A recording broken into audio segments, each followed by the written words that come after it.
Hello, hello, hello, and welcome back to another live stream. How's it going, everyone? Happy Monday.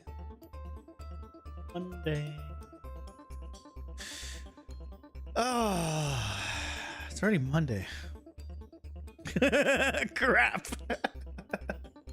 I don't know. I said crap. Is it good? It's Monday. I don't know. Weekends are always so short, mostly because I spend it all the entire time working, basically. I feel like after I beat Elden Ring, I might take a week from Sunday streams for a bit. Because originally I was streaming 3 hours still, like the same as before on Sundays, and now I'm doing like 6 hour streams, and I'm not getting much done. Outside of that, so we'll see. First we gotta beat Elden Ring, then go from there, because that's easier said than done. But otherwise we have finished 2 bosses setups theoretically, and we have 1 left. 1 little boss left to go. So that's the plan this week. Because apparently freaking the 1st falls on a Sunday, which means the new devlog comes out this next Sunday. Which is, good in the sense that it gives me time to figure out how to do interiors for PCG, and bad that now we gotta finish up the last character in 4 days. Hey, Guts, welcome in. How's it going? Hope you're doing well. Welcome. I'm doing okay. You have to finish your paper for game testing me? Oh, for me. You don't need to do a paper. You don't need a full paper on this. This is not school where you write an essay. If you want to give feedback, you should write like, hey, make shit better. Here, arrow at circle everything. Cool. Got it. You don't care you're doing it? I mean, I'm not gonna stop you. Obviously, I'm not gonna stop you. Stopping you is way too expensive. That involves first hiring an investigator to figure out who you are, where you live, everything about you, then finding a ticket to Brazil, going there, assuming you're there, going to the location, probably also then figuring out locally where you are, finally finding you, and then stopping you from writing that thing. And this all has to be done before you finish it, which probably won't take that long. So I either have to have a lot of money tomorrow, or this is gonna be really difficult.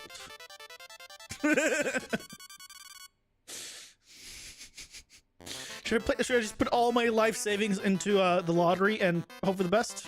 I think that's what I'm learning right now. Or I should go put it all on black and casino. That probably is faster because the lottery is once a week. That depending on, I think it's like once a week, and that can that can take time. We need something immediate. So yeah, I'll just go to the casinos are illegal here. So there's a casino nearby. Let's go there. Put all on black. I just get lucky with multiple wins in a row and keep doubling it, and then I'll be good, right? And then I can hire someone or like multiple people. Anyway,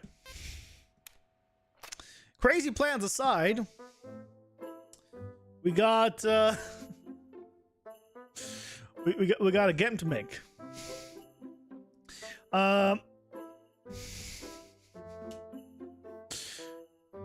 Do I not have that, or did you just misspell that? Oh, it's thinking you misspelled. I think it's DI. No, it's D. Do I not have that one? No. You know what I should give you? I should give you control. I mean, that's debatable. I might give you control if I can figure out how of the BTTV and 7TV emotes. By control, I mean like ability to add or remove them, because I think you can add people for that, where they can add emotes. I might end up doing it. We'll see. But today we're focusing on Dragothrax, our little dino boy.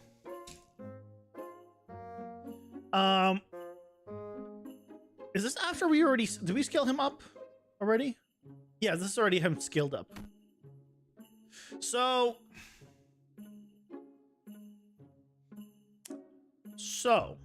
what the hell are we doing for him? Because oh, he's not scaled up. Hold on.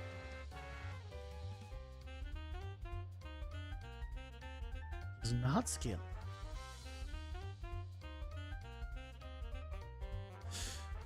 Perfect. Here's our chunky boy. Look at little chunker.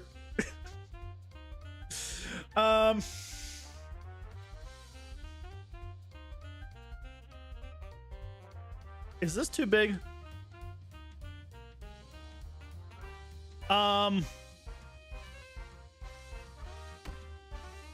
No. I think this is good. I think we go big dino. I think we go big dino, unless you think I don't go big dino. But I think we go big dino.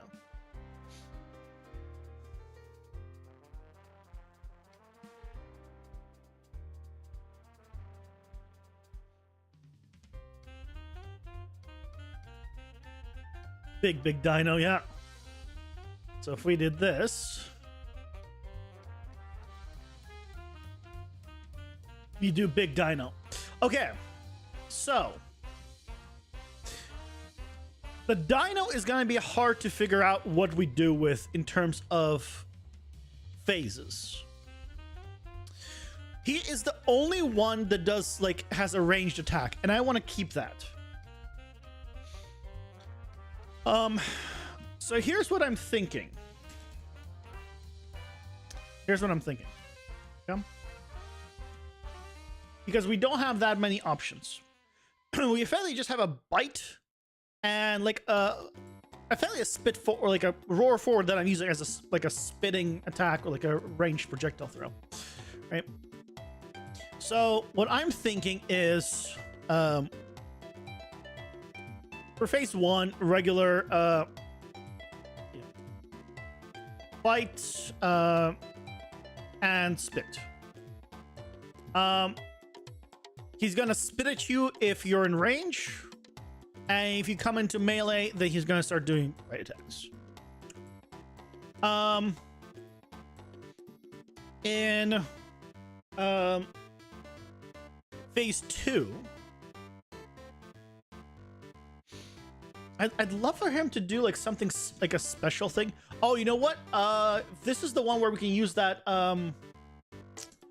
potentially AoE. Where is my effects?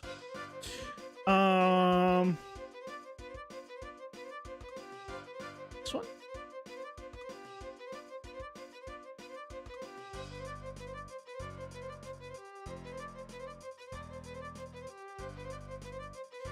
I want to do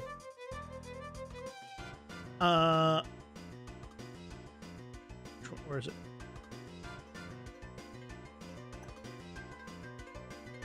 Maybe like one of these? What happens when I scale it?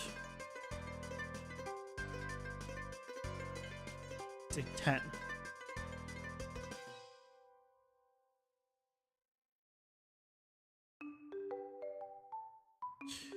Um,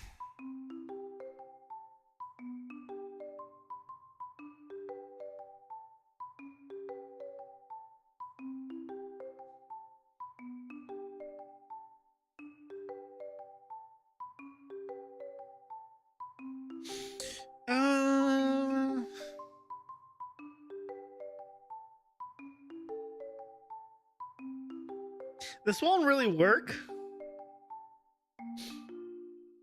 because it needs the system that I have that we made.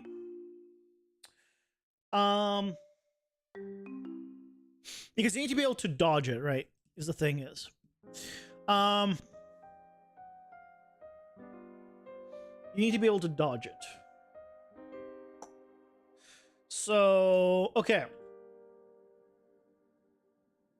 I want him to do his little effect real quick. Do your thing, do your thing. The other thing is, I don't know if we want to keep this ability. I mean, obviously visually it's whatever. But I don't know if I want to keep it.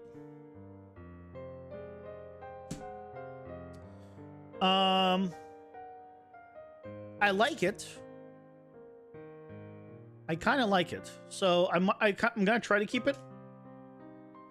Okay. But assuming we're gonna put that somewhere. For the bites, I'm gonna have like multi-bite. If in the next phase.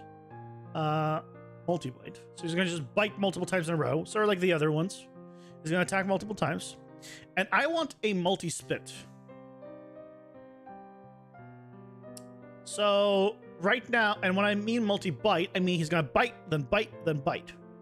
A multi-spit, I mean instead of firing one projectile, he's gonna fire like a shotgun burst of projectiles.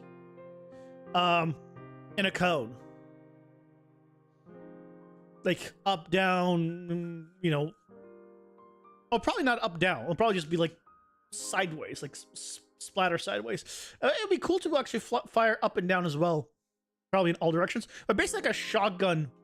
Multi-spin again, shotgun, I guess, attack. I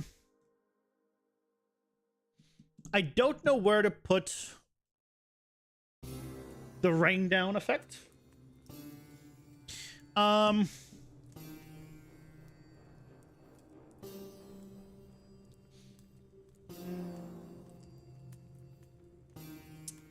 don't know where to put that one.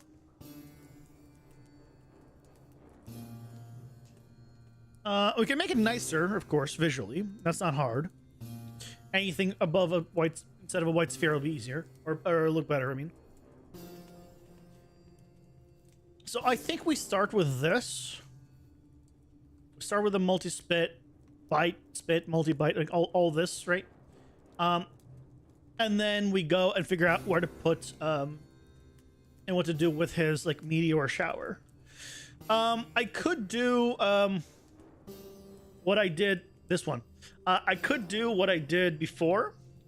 The other thing I want to change on this is, instead of having the circle grow bigger, I just want to show red circle.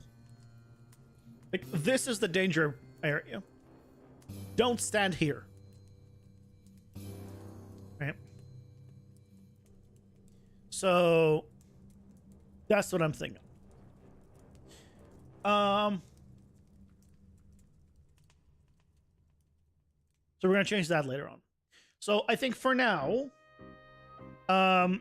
let's fix up his AI to be like the other ones, where it's no longer they're consistently attacking the same every 2 seconds. It's a range. He'll get more aggro by having more attacks in the sequence. And we can do it at 50%, just to make it easy for now.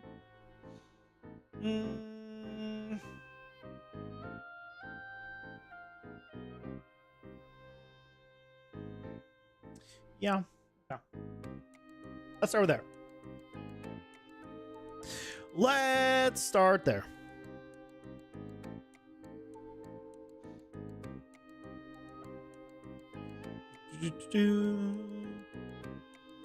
Thrax. I'll open up. Great Spider is fine. Just copy paste from there. Okay.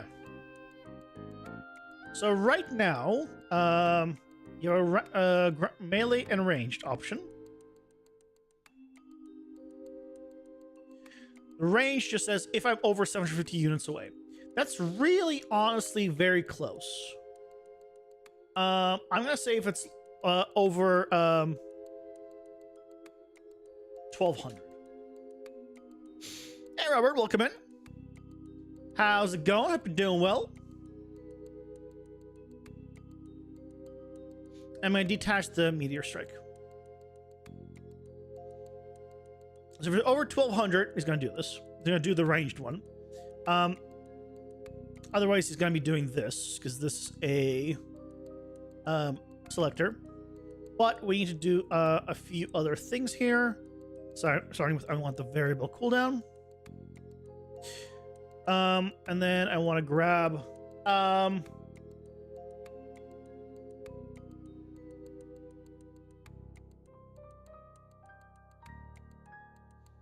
actually wait, oh, the spider isn't more aggressive later on. Do I want him more aggressive? I don't think I want him more aggressive. He's just gonna attack more often. It's the bear that I want specifically more aggressive. So yeah. Grab you. So we'll do something like this. And then I want to grab melee jump attack quick. He's gonna do 1 or 2. And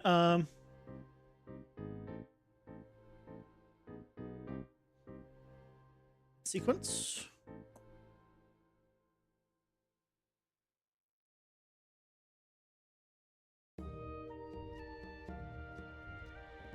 So he's gonna have I don't need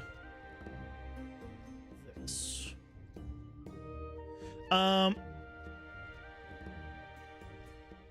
So he has a, I don't need a percent chance to 100. It just runs this. I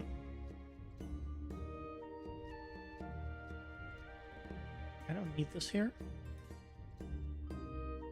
Actually, yes, I do.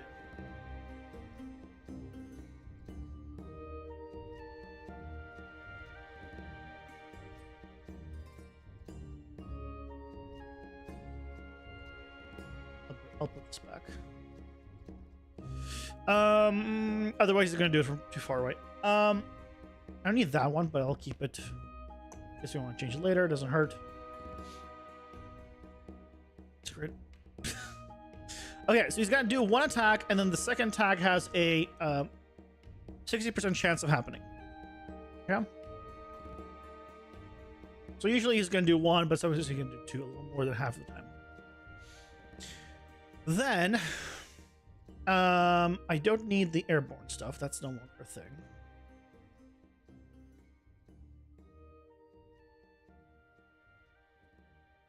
Okay.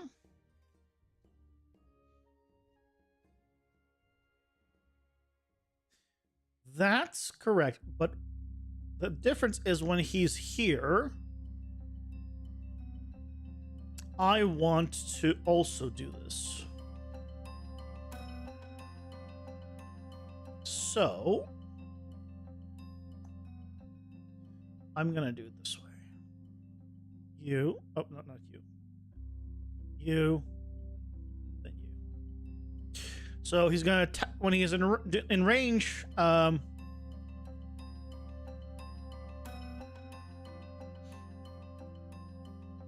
do one here. Yeah. And then it's going to do before the selector, after the selector, that's fine.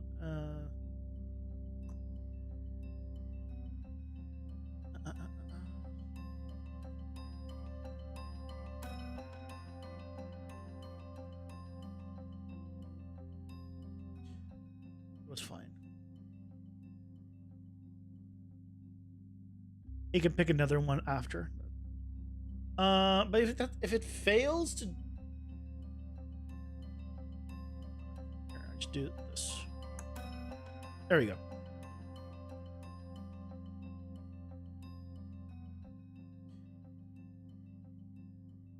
So now it's going to do this and then pick a new one, even when it's ranged. Okay.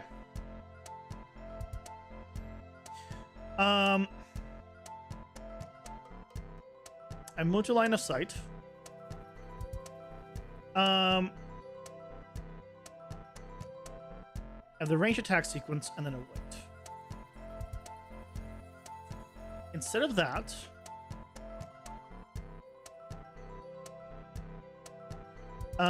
it needs to reset variable cooldown. And this is going to be all phase 1 that we're doing here. Right? This is phase 1.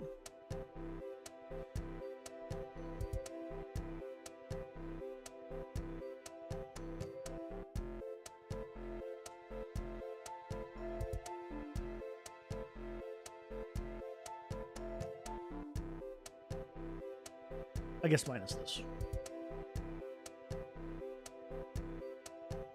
Okay.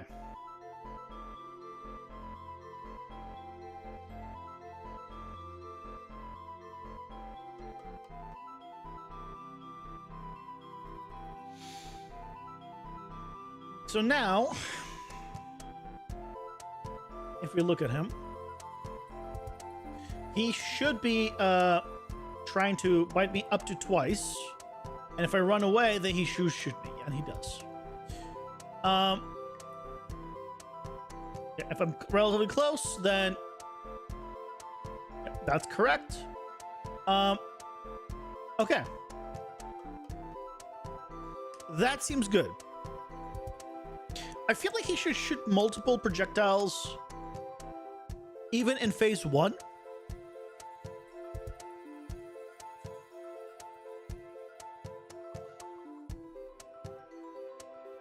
I might do that. I might make it so he shoots multiple projectiles in phase 1. I wonder.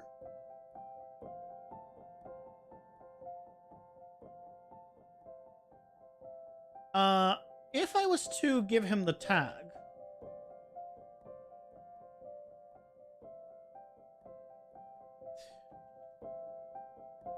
Multi-attack.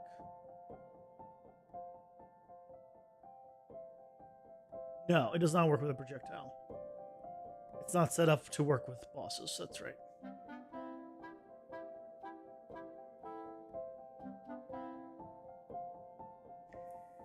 Shoot me! Shoot me.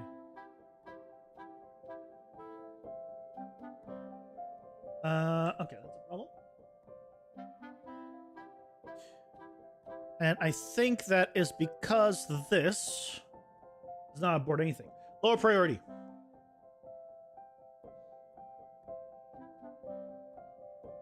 So as soon as he gets, I'm out of range, he tries to do the range attack. There we go. So if I come in melee, he's going to try to do melee, and then if I leave out of melee, he's going to try to do it. Obviously, he's not going to be able to if I'm just melee, and then I leave, and then he's going to range. Okay. Looks good.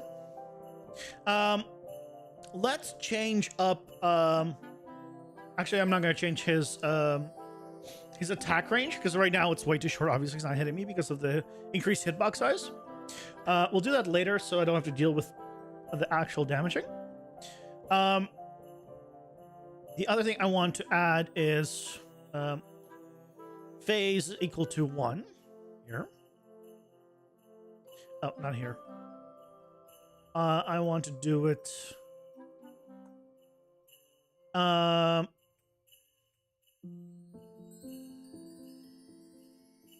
Do another selector.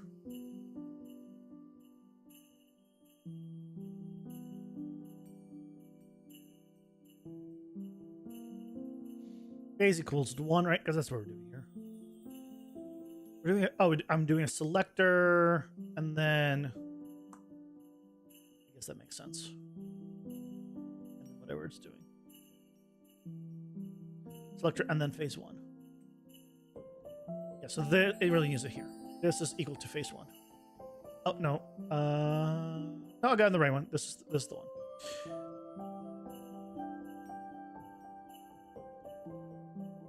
Why do I have a selector here?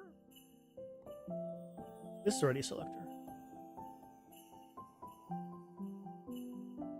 Oh, then it chooses between these two. Yes, that's right. So the only difference is in this one, I always have an option for this.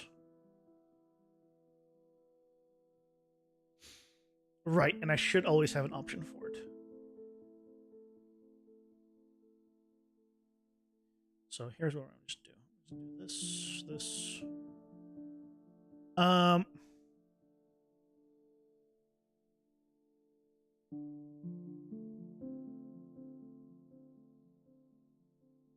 Copy all of this.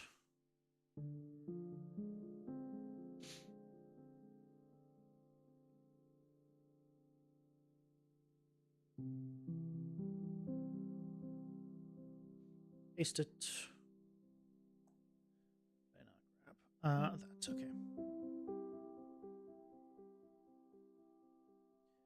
So goes here. Goes here.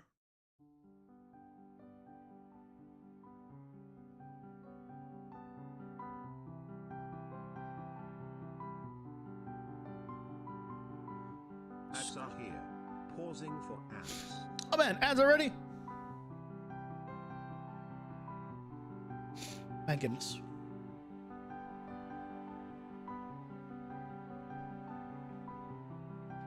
This is the time to tell you guys.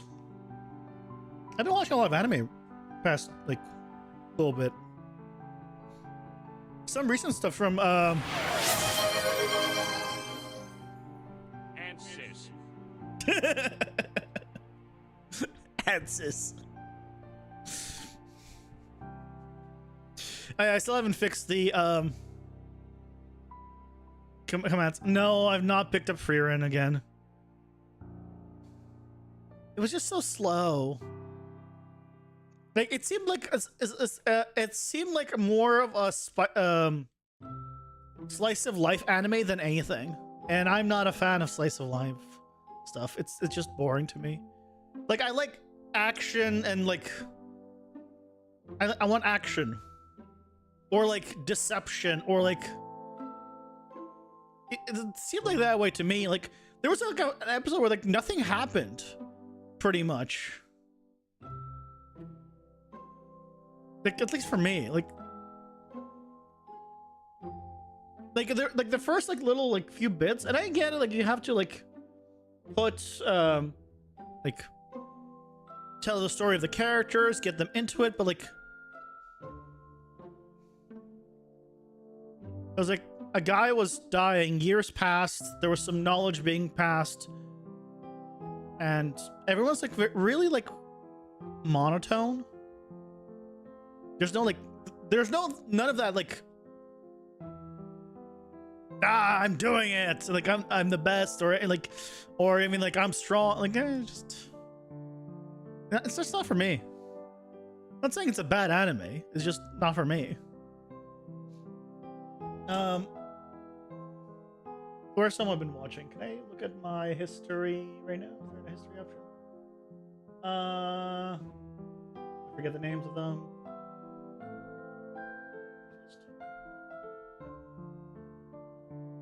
History. So just like today, I was started watching the Osan that becomes an adventurer, which has a badass protagonist. I'm all about that. So actually, I'm gonna be watching through that. I was watching episode 4 before the stream, in between work and the stream starting.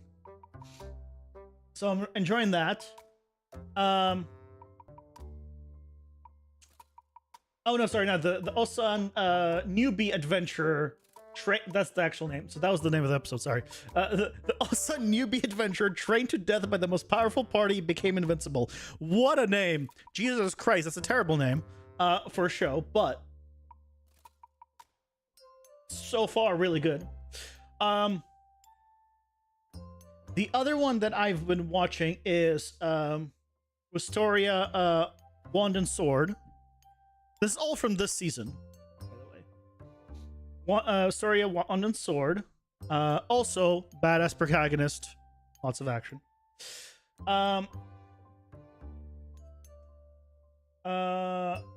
of God. I did not know. I didn't know anything about it. Watched the first season fully. I caught up with the second season. Really good. I enjoyed that one. Not a badass protagonist in the first one, but there was enough for me there. So that was good. What else? There's one anime that I started and watched like 2 or 3 episodes that was like, it was really bad and I stopped.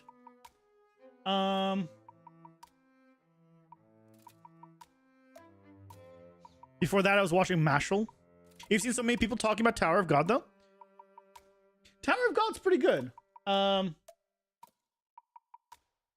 Second season's definitely more of a badass protagonist, which I appreciate.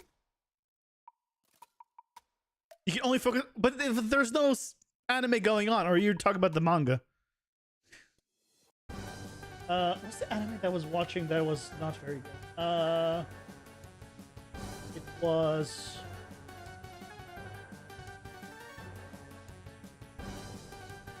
Failure Frame. That's the shitty one.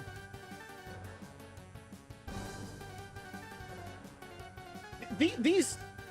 Failure Frame, I became the strongest and annihilated everything with low-level spells. God, these names are terrible. It's like, can you make them shorter, sound more epic? It's like they want to just describe what is the whole anime about in the title of the show, but like the premise of it isn't bad, but the animation is garbage. Because it seems like they have like some animation stuff, and then it goes to 3D characters, and it's not good 3D. It's very obviously a really shitty 3D animation, and then back to like the 2D animation. And the 3D ones is just so jarring and so bad that I'm like, I can't. It's what I think it's the only or one of the only shows I've ever quit because of the animation. Just straight up. There might have been one other in the past that I don't remember, but as far as my memory is concerned, I think there was one. I just don't know what it was because obviously I quit it. But this one I actually quit because the animation was just so bad. Hello, I got your back, buddy. Welcome in. How's it going? Hope you're doing well. Welcome, welcome. So yeah, that's what I've been streaming. Yeah, Tower God, great. Osan, great. Really enjoy that. Wisteria is okay. Like I think it's not as good as the other two.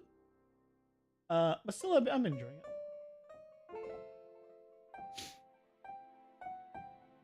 I just found my stream randomly and my face seemed familiar. I mean, you could have... You followed my tutorial? Oh. I was like, you could have just seen like one of my streams before. Like, oh, that.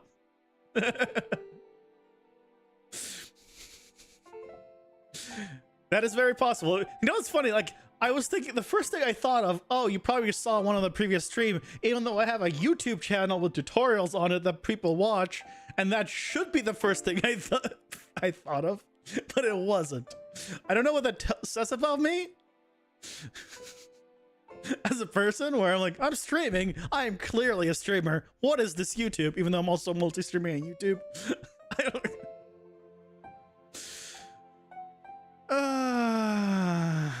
It's okay, guys. You know, it's okay.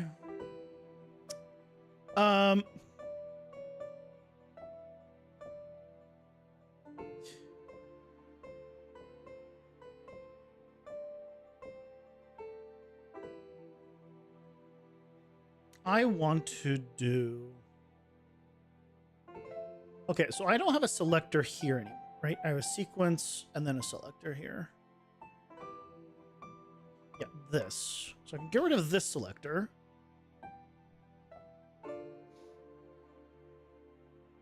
Get rid of this selector.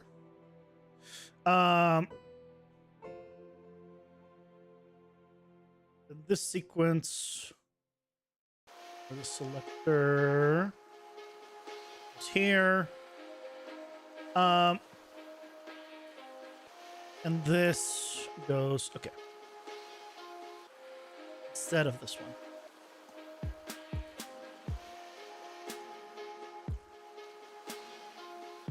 Do I have a, oh, I guess I do. Also do.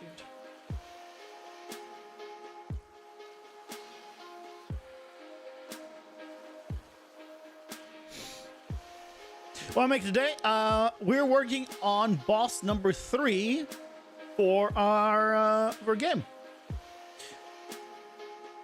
We already set up the first, I'll say the first 2 bosses. We set up 2 of the 3 bosses to have multi-phase. And now we're setting up boss number 3 to have a multi-phase battle. So it's a lot more interesting, which will help a lot.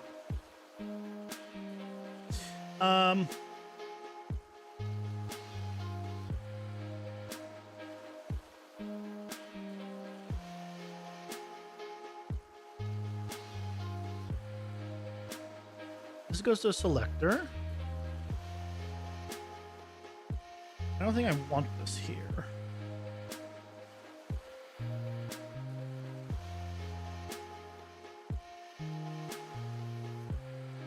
I think I want to put this here.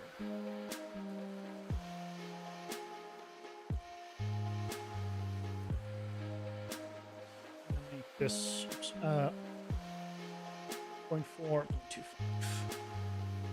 Faster, and then we have the selector. So cooldown, range attack sequence. Okay. You saw my entire PCG building tutorial? The new one or the old one? Or both? My content's epic and you love my tutorials? Well, thank you. I appreciate it. I try my best with them. I've been getting better. Some of my earlier stuff, I think, definitely, you know, is not great. But I think the fact that I think that means that I'm improving, I think. Otherwise, if I still looked at my first ones being like, yeah, that's great content, I'd be like, have I improved? Yeah. Originally it takes so long to like edit it and everything. Even like with all my shortcuts that I'm doing, still like I go for I start like around 1 and I end around like 8 or 9 p.m. But that's with like some breaks in between. So really it's like probably like 5-6 hours of like actual work. Still quite a bit. But I'm lazy and I can't do it all in once. I'll be like, okay, I finished this phase. Let's watch a quick like anime show or something episode and then go back to editing. Yeah, PCG is great. I love it. I'm still trying to like grasp my head around like some other stuff about PCG. Like I still don't fully understand runtime PCG.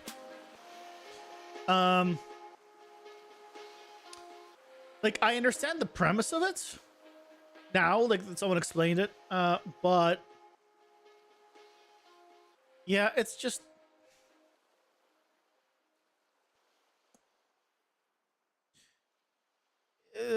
like there's no video tutorials for it. There's only the documentation, and documentation isn't very descriptive.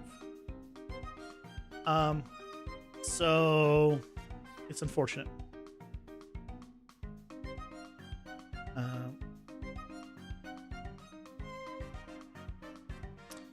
So this, okay, I can kill the airborne thing.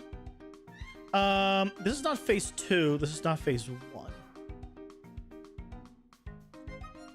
Okay, so I need to change this because this entire thing is phase 1. This is phase 2 stuff. Selector's correct.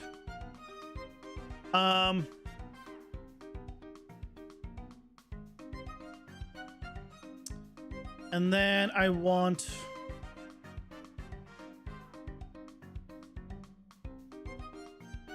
I think I did. Stupid. Let's undo that a little bit. I did stupid here. So this is phase 2. In fact, I copied this. This is phase 2.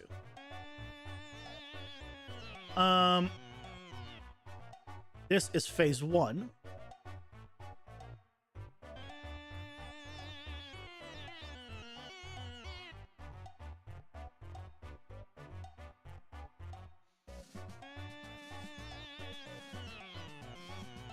From here, get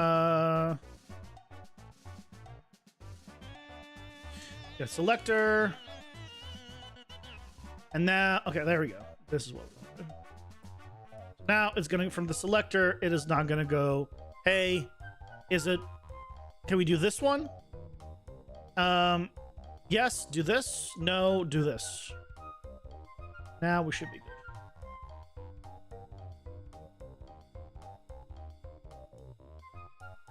It's all things phase 1. And then here,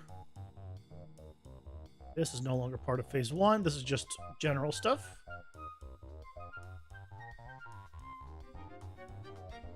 This was still done correctly.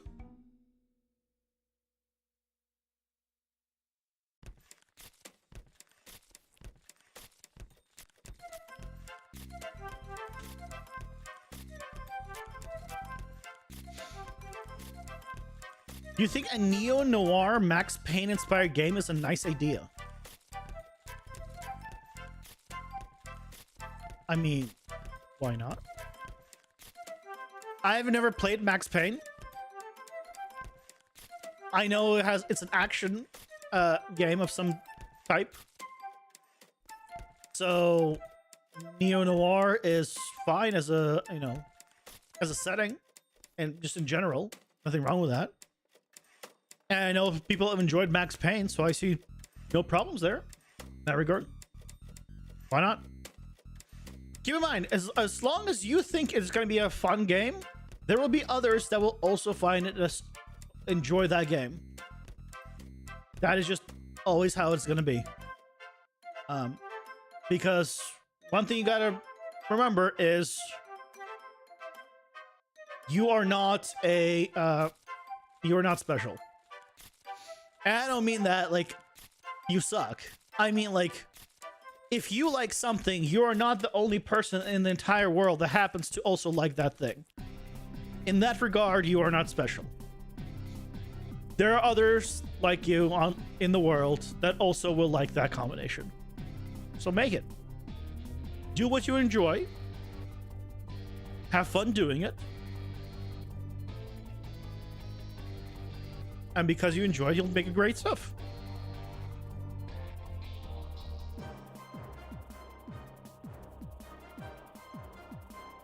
Oh, okay. He's doing the melee, good. He's doing the range. Okay. Good, good, good, good.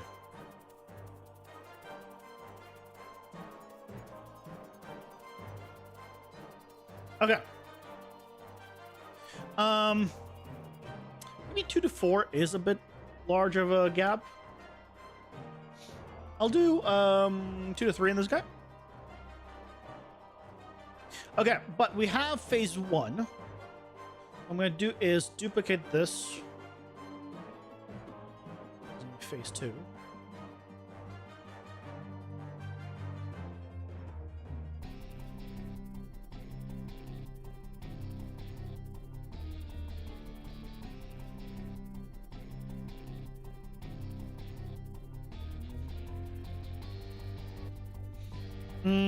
Okay, so for the range attacks, I want him to fire twice, just always.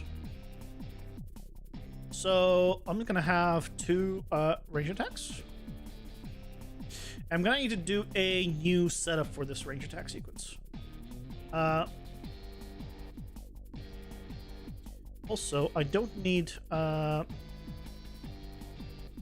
sequence here anymore, because we moved it to here. Oh no, I still need it if I still need it.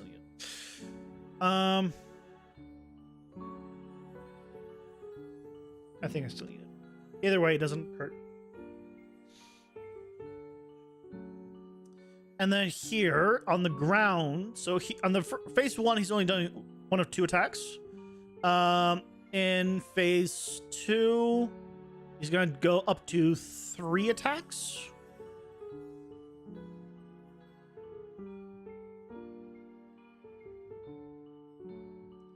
With a 75% chance for a second attack, and then a 50% chance for the third attack.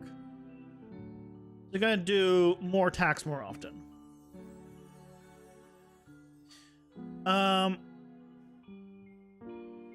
So that seems like a good plan. Okay.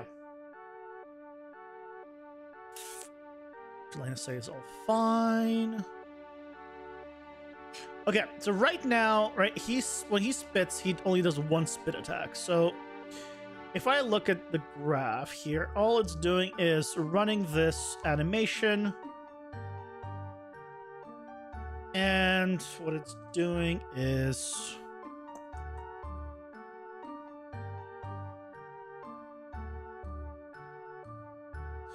running the projectile attack. Now the projectile attack,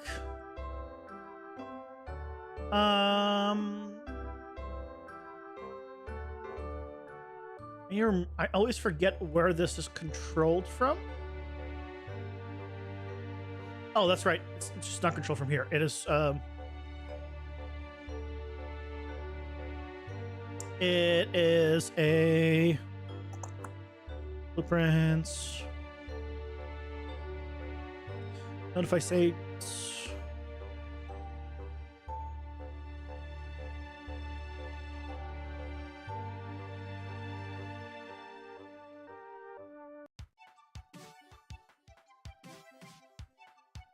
Is it on notify state?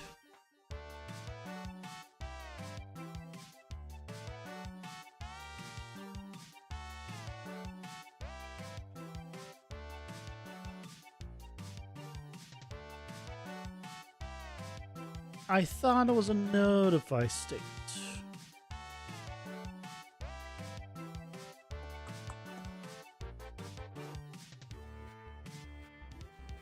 Hold on.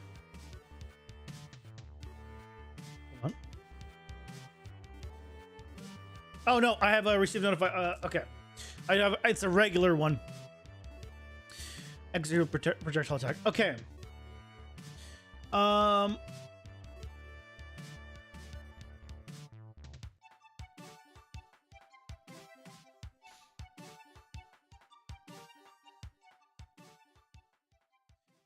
So here,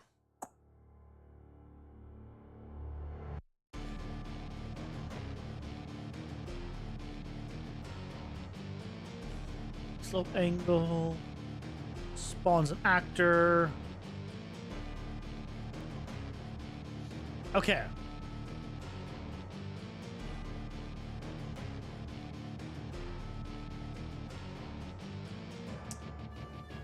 Can I have an output here?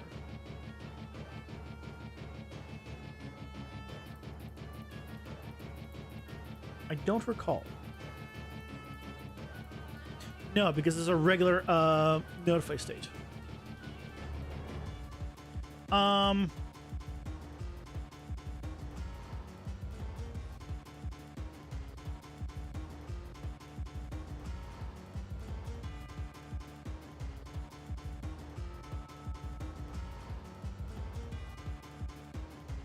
It's a blueprint class.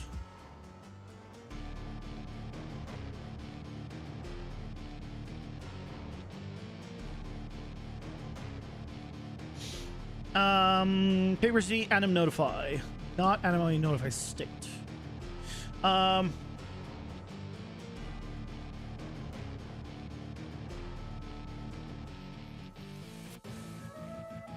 Hello, when the auto save happens. I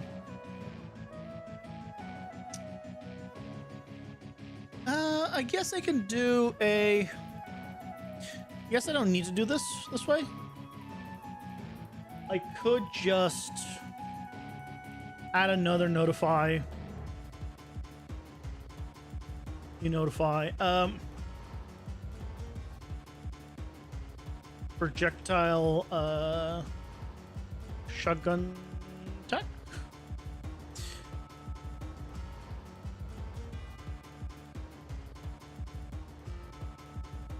Now, oh no, this. Okay, great. Good start. Good start. I can't. I can't do a separate notify because I also need both, and it depends.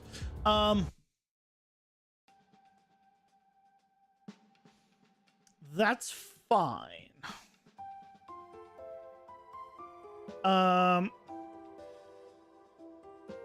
So then the projectile attack needs to figure out which phase he's in. And based on that, do something different.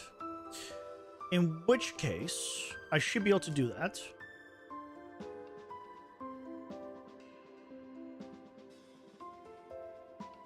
So grab him. Get where was I storing this? Oh, AC enemy base. Get blackboard. I can do blackboard. Get a value as integer.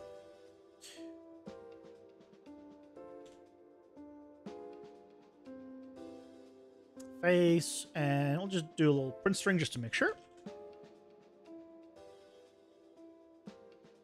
That should be correct though.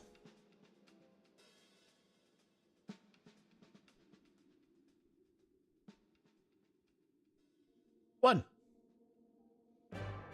Okay, it's printing one. Perfect. Okay. So now what we can do is a switch on int.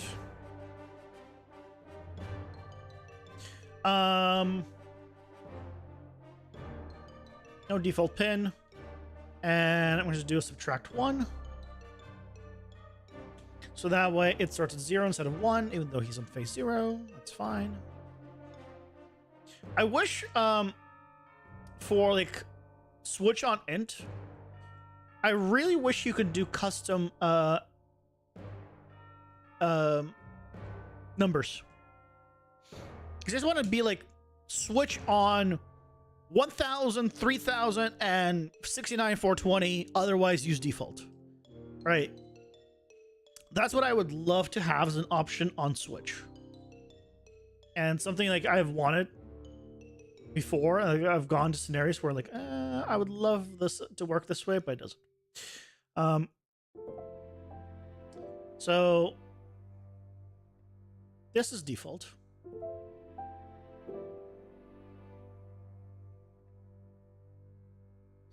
Default, he will do this. Now, the other one is we needed to, well, basically just shoot more of them. So,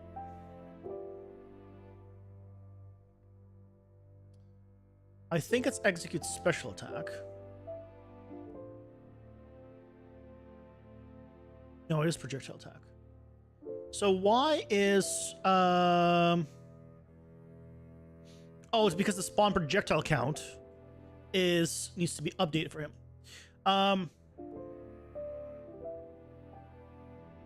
So what I can do is get a component by class, AC abilities,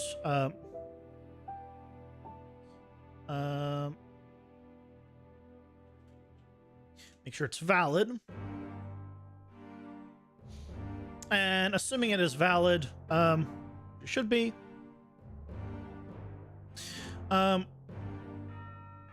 We need to set spawn projectile count to let's say 5. And then we can do this.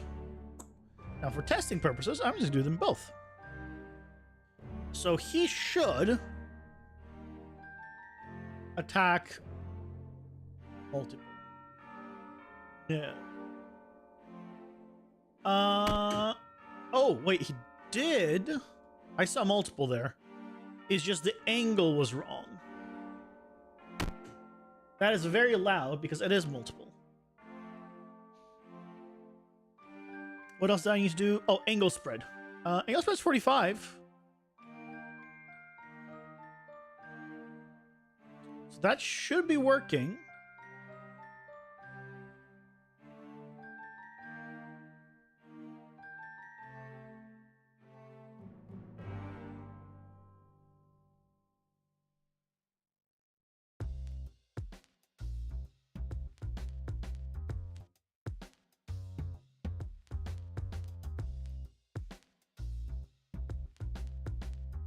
Yeah, so it is doing multiple.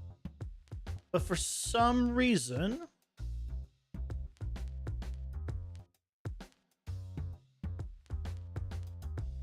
Ads are here. Pausing for ads. Not the ads. Yeah, it's all printed correctly.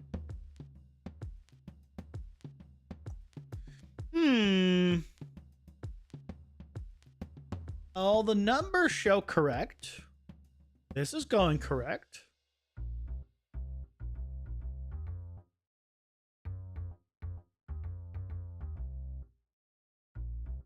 This is all working fine.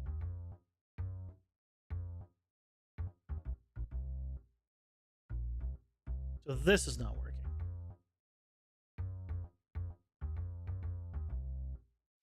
Local angle spread.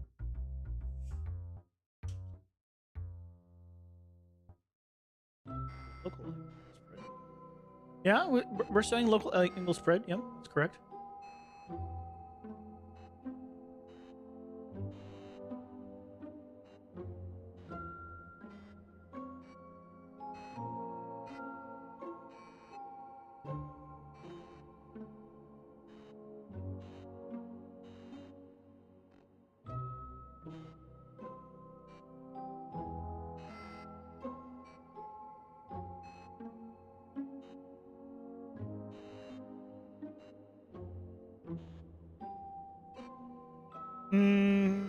This all looks correct.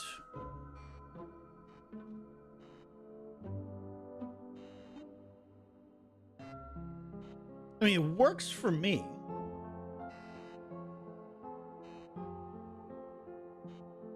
Right? If we were to do a test right now, for me, it works.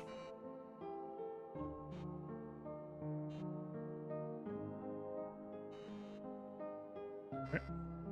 There's my projectile.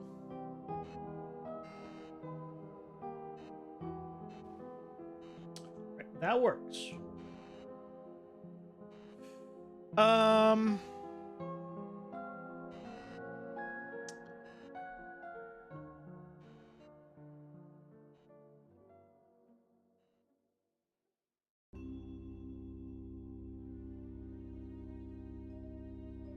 Let me check.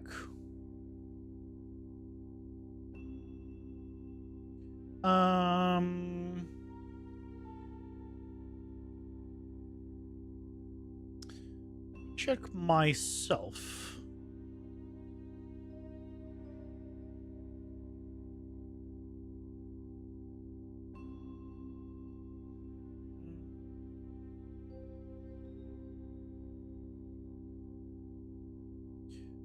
Multi-attack, right? Enable less projectiles. Yeah, all I'm doing is just setting projectiles. I'm just setting that number to be 5. Yeah, so that's all that needs to be done.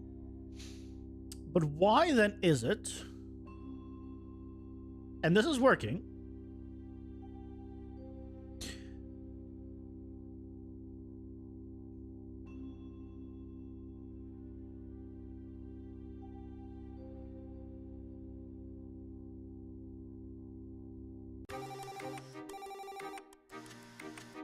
It's all of you.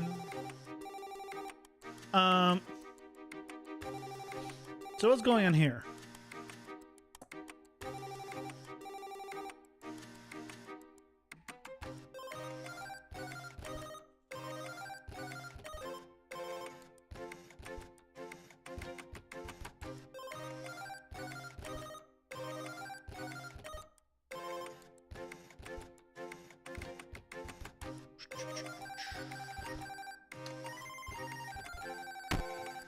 Those are all different values. But when he attacks me,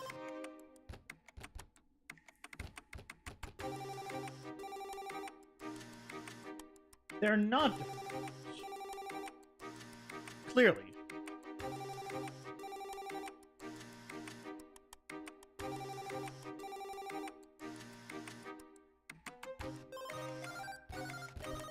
Is it something to do with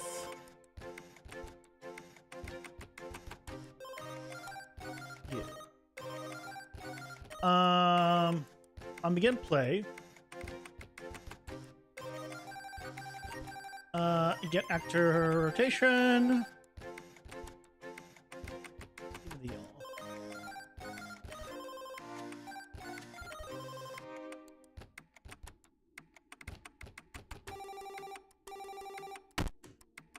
Oh, it shows a spread.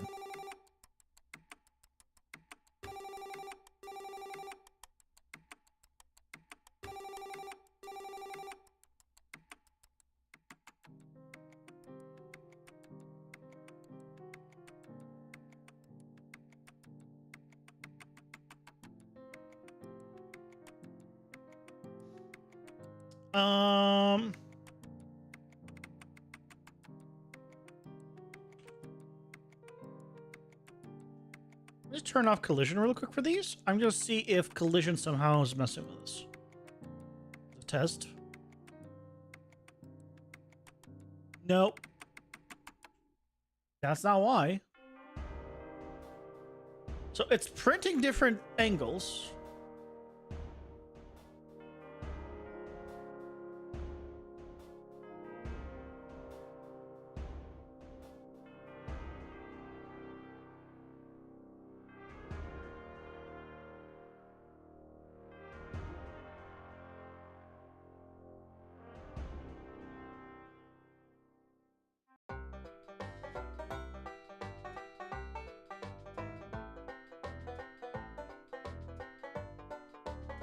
Oh, wait.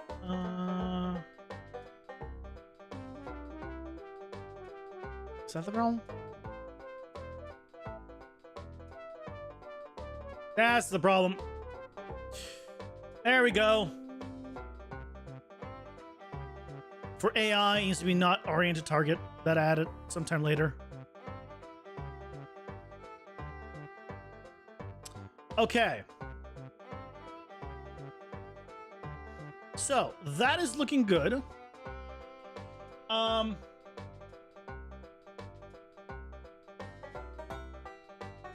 But what I want to do now is I want to change it. I want to have it be 3 by default.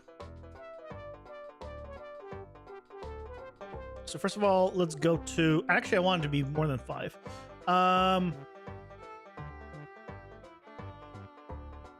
I might have it be like 7.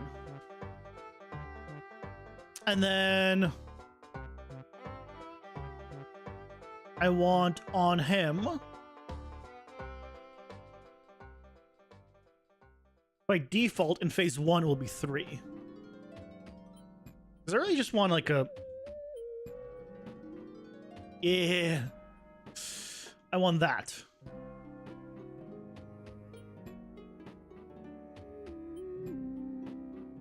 Now, the problem with this is he just flies over my head.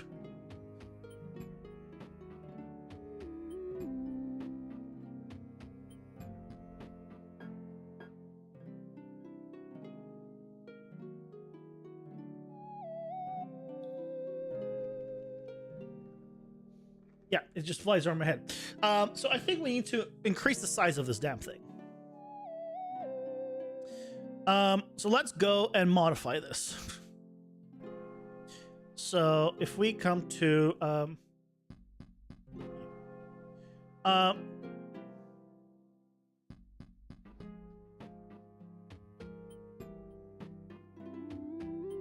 why do you look the way you do? I'm not sure. Make this a 1.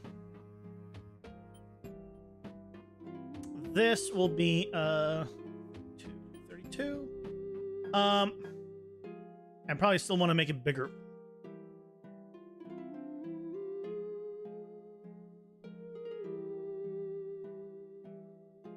So that's better.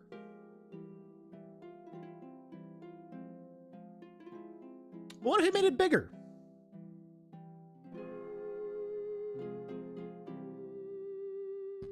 I mean, look. What if we made it bigger? Maybe not that big. It's a bit bright, but you know, aside from that, make it a little bit smaller, and I'll need to find where it's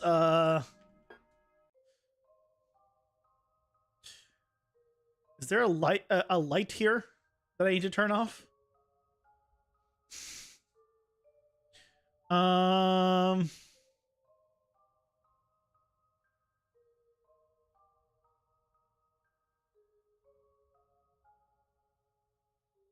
I'm not seeing a light.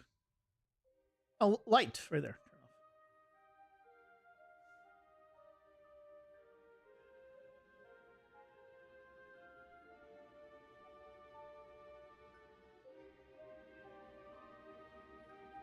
off. I feel like the light is still on.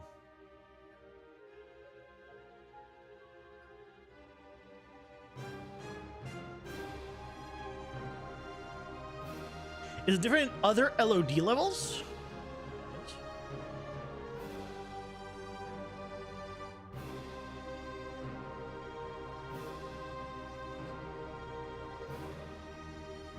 So that's better.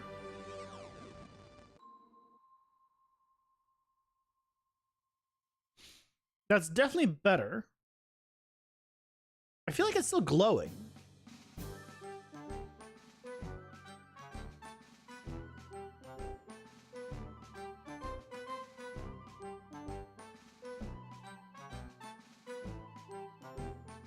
Oh, is it this? Is it just this little flare that's doing it? That makes it look like it's glowing, but it's not actually glowing?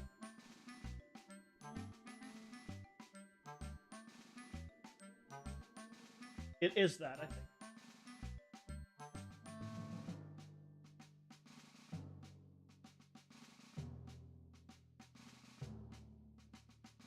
There we go.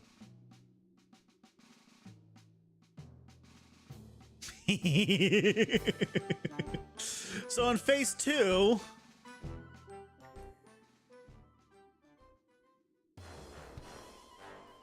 we're gonna do that.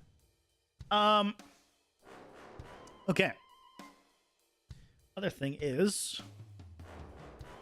you kills lower priority, right? Yeah, you kill all of that.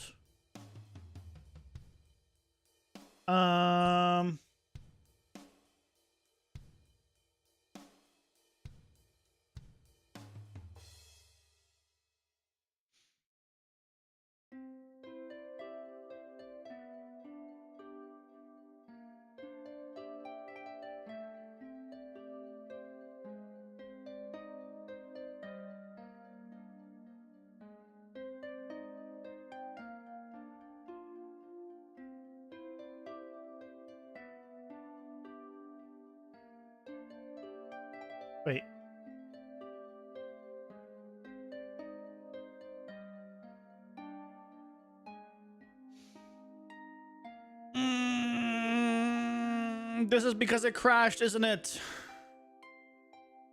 My two-face thing is gone because it crashed earlier. And I forgot to check this. Pain. Pain.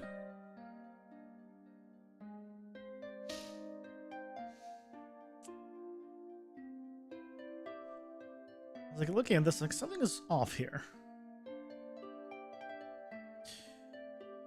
Fine.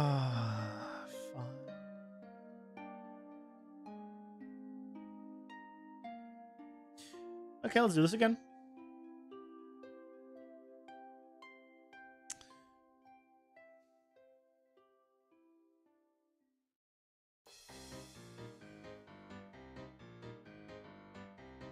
It's fine. It's fine.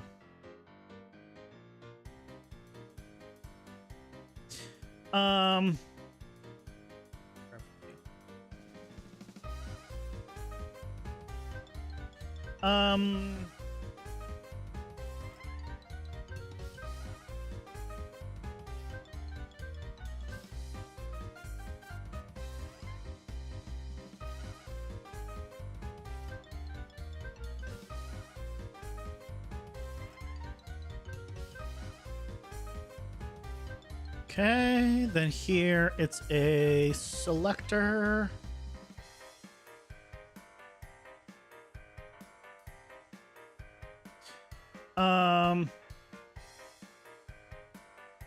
Right, because here it needs to select between phase 1 and phase 2. Let's do this instead.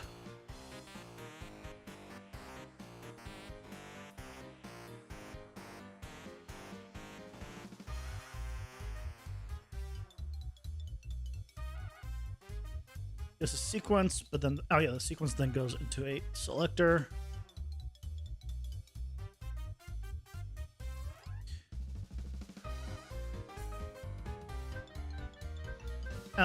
Which means I don't need this, I'm pretty sure.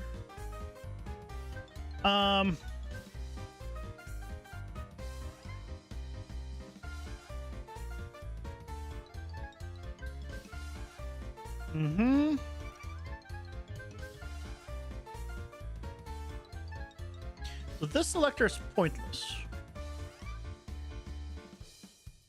Selector there. I've selected here because it goes between phase 1 and phase 2. Okay. Yeah. Okay, so I do need that. Do I? No. Because I just go...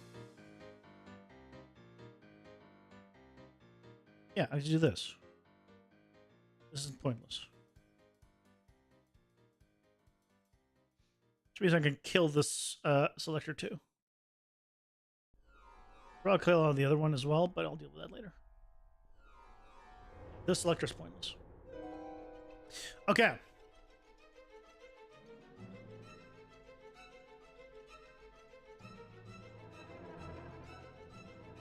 Now, one more time. Select all this. Duplicate it.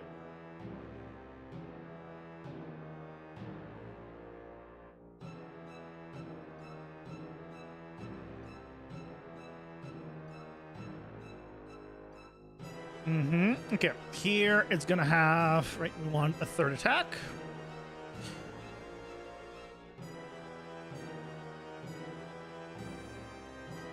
%50 chance here. 75% chance here. Line of sight is fine, and here is gonna have 2 range attacks. So let's see what happens when he does on Oculus with the raid. Thank you very much. Welcome in. Welcome in, everyone. How's it going? Doing well? I'm currently working on our old Dino Bro as our last boss that we're doing a full multi-attack sequence. multi-phase attack. So now he's just shooting, you know, very large projectiles at a range, and that's what we're kind of working on. That is taking him a long time to attack. There we go. His gameplay ability goodness. Nice. Yes, gameplay abilities. It's looking good. The only thing is, I feel like he should just shoot a little bit, start shooting a little bit further out. He's kind of shooting. Prismatica dev, hello. The Prismatica dev, welcome in. I have washed your stuff. Good stuff. Yes, this is using Paper ZD. So the whole game here, I'll show some gameplay.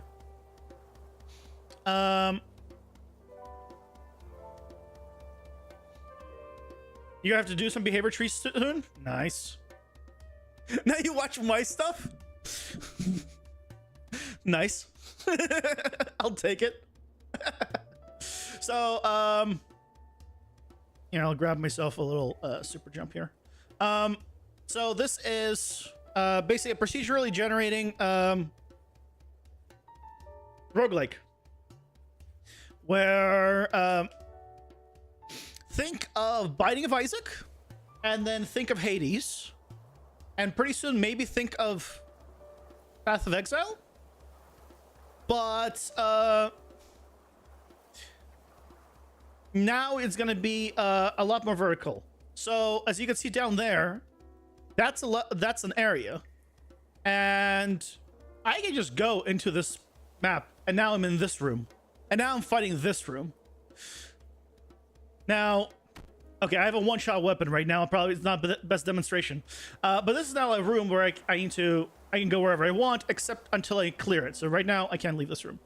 But once you clear a room, you have the option to pick up abilities, which are currently cards, and you can stack things. So for example, I'm doing melee attacks. So to not be overpowered, I'll just get myself a projectile attack instead. And now I shoot a projectile. All nice and dandy. Well, let's say I want to also have more projectiles. And let's say I also now want to do what's a good one? Oh, I know. Let's get some orbs around me. Let's have them pierce, and let's have them home.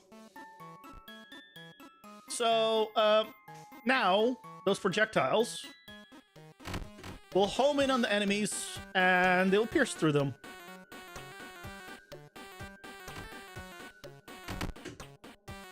I'm doing way too much damage right now, but you can see it all kind of stacks together. I can just go around. So basically, it is in line of kind of like Binding of Isaac, where I really like in Binding of Isaac, where it's just passives. Pretty much everything is passive, and they just all stack together in one way or another. Obviously, some things right, will not stack together because one is like for auras, which there's a few. Other things are for something else, like if we're gonna get a toxic aura. I can also let's grab myself a where is it? Shockwave. So push characters away from point of impact. So now when I shoot them, they get knocked back. And they sell stacks. Welcome in. Hello, Mr. Shifty. So, and this affects me as well. Right? I could just, if I hit a wall, right, I just knock myself back. So, obviously, as you can tell, everything right now is a prototype. The one thing that I'm actually, so right now I'm in the works of redesigning the boss. Or the boss says. I have two that we have now made like multi-phase. So they're a lot more interesting. But the plan is to go ahead and I'm thinking of changing it where it's no longer room-based, And it's a thought I had last week where these rooms are very big. And it's like, I could make them smaller rooms. But I was thinking, what if I didn't? Because the nice thing about this, here, I'll just load into a new, is I can go wherever I want. So if I want to, I can go here. I can go down below. I can go wherever I see. Obviously, I can jump out of the map as well. But if I can see it, I can just go to it. So like if I want to, I can go down here, and if I don't follow the map, I'm good. So what I'm thinking is I'm gonna stop having it be room based, but currently the loot is based off of clearing a room, like Binding of Isaac, Hades, and other, you know, games of that type. It is based on clearing a room, and then you get a random loot drop. So I'm still thinking of figuring out how I want to do it. If I remove the walls or the room system and just have it be like an open area, where it's just all connected. And so that's the thought. We'll see how it executes. But for now, I'm doing boss stuff. because I was asked to do boss stuff this month, and so I'm doing boss stuff this month with this lovely guy. He's a very thick boy. So thick. So right now we're trying to figure out how he works, and yeah, so we have let's get his second phase. He's gonna do more projectiles. Okay, we want to change up the start location of the projectiles, and I want to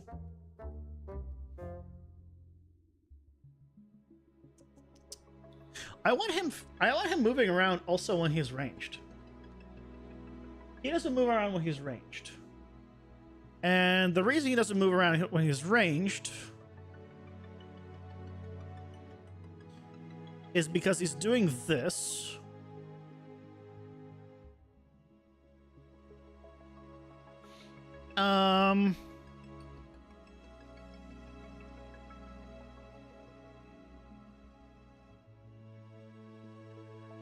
Oh, I also need to do the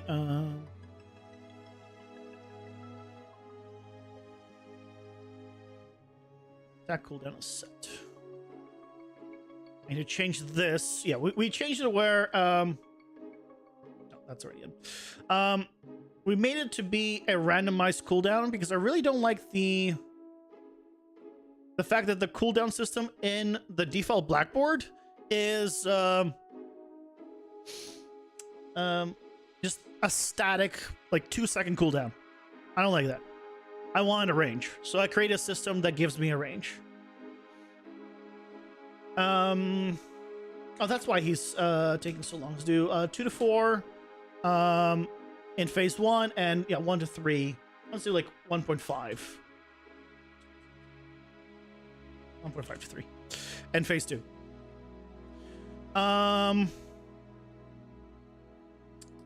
So he's not doing this. Why?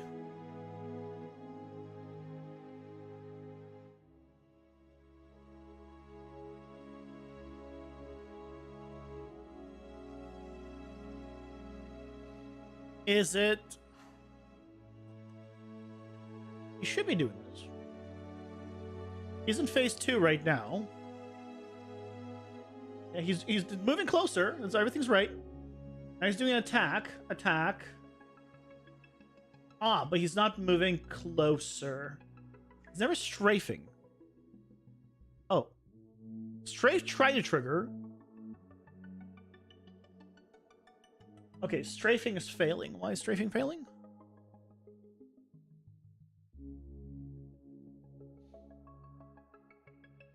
Oh, let me check your...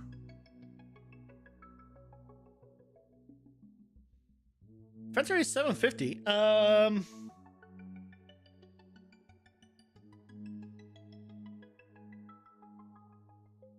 Was that the problem? Too high?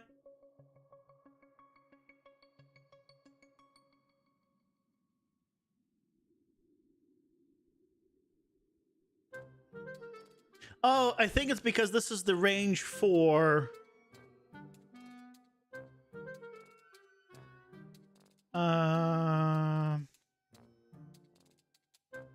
Ranged.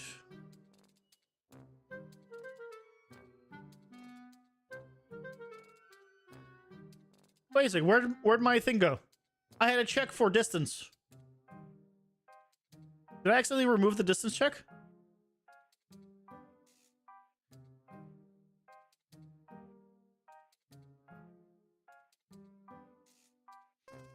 This should not have a regular cooldown.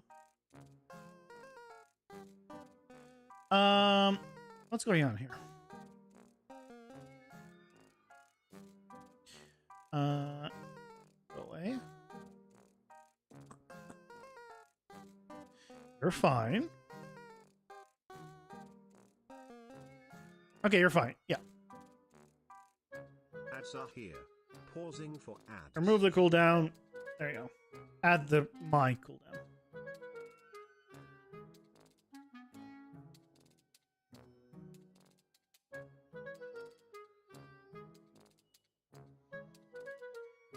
But I also need to check, make sure this is in range. Okay, we'll add the range check after the ads. But if you're new here, I pause for ads so you don't miss anything. So that way you don't feel like you need to throw money at me to, basically to not miss anything. Words are hard, okay?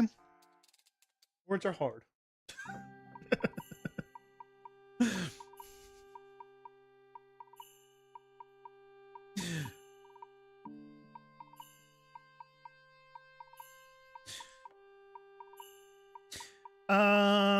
Yeah, we need to do the range check and then figure out what's going on with the strafe. I think it's the fact that he should be further away, or should be in melee, but I think he's trying to do range stuff. So he's checking he's in line of sight. And so he's just doing this. Because he's just never leaving here to do this. Yeah.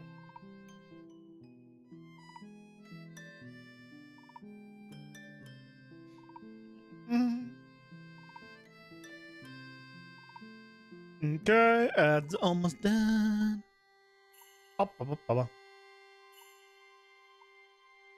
Okay.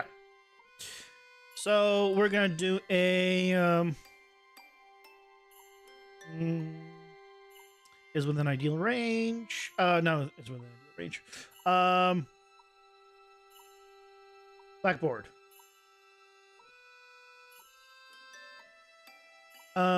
Distant attack target is greater than, let's say, 1500.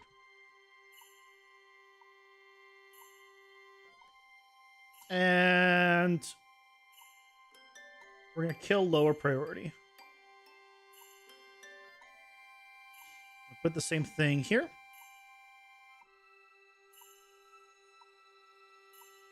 So now, theoretically, that should be fixed. He's gonna do his melee thing. I want to go too far.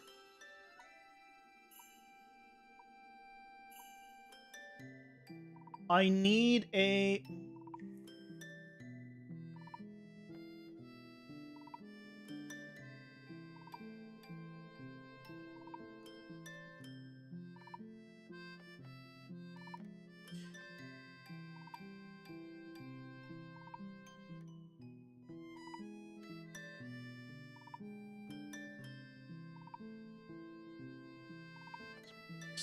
Like that. So I can see what the hell he's doing. Okay.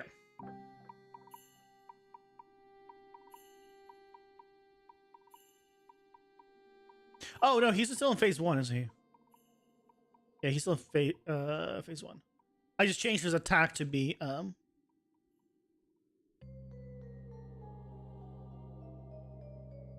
try to move closer. What I probably need to do is, yeah, he's gonna keep trying to move closer. I think I need to add a cooldown on the moving closer part. So what I'm gonna add here is a time limit.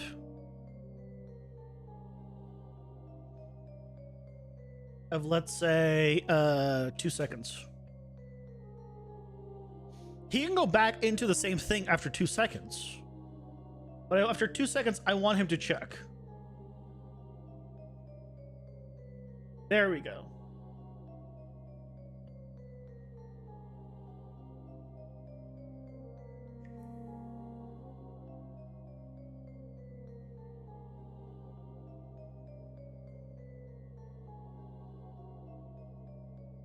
Oh, I did put him in phase 2. Yeah, okay. I did put him in phase 2. It was there. That was the problem. Okay, so I like the double attack. I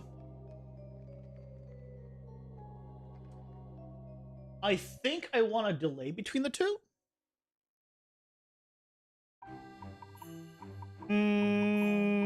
Yeah, let's do a little bit of a delay because it's a little bit hard to a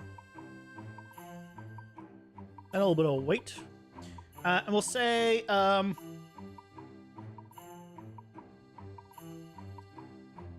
want a range. I want like 0.5 deviation. So let's do, if we did 1 second, it'll be between 0.5 and 1.5 seconds. I don't want to be too long in between attacks. So that probably is fine.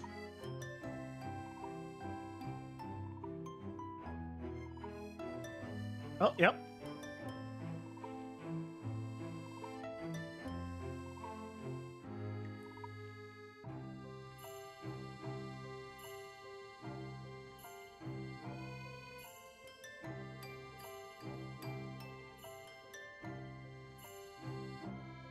Okay, let's change some stuff. First of all, now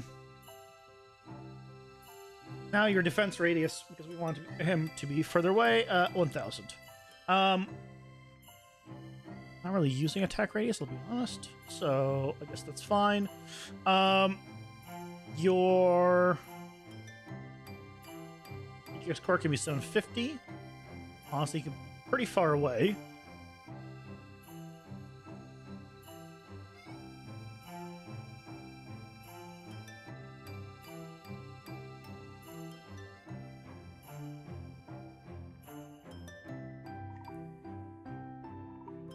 Closer.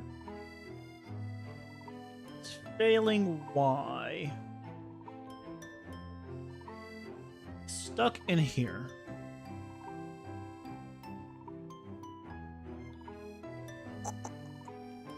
So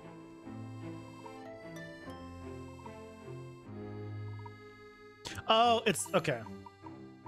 It's because I have these checks for distance here. It's because this shouldn't be less than 1,500.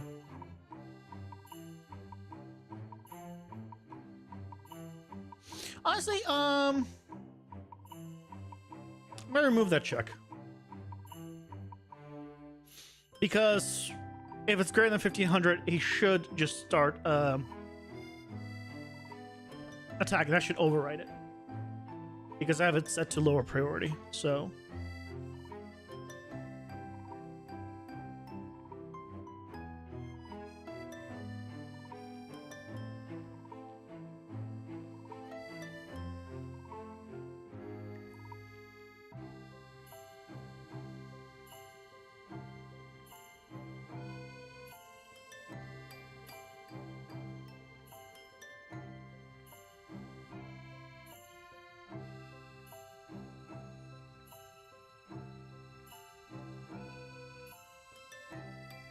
It's because it's outside of your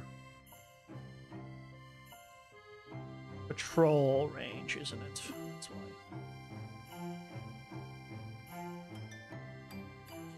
why. You're doing that, which is great.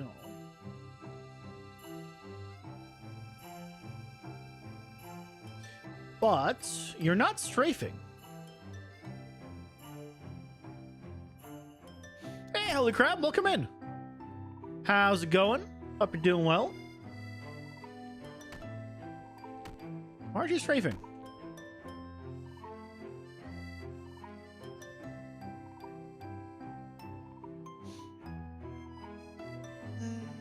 Why is the strafe always not behaving properly?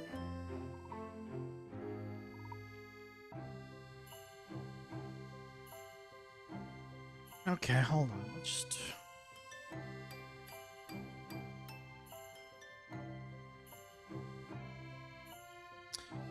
I'll just reattach all this here, and then... just strafe. Just strafe. That's all I asked for.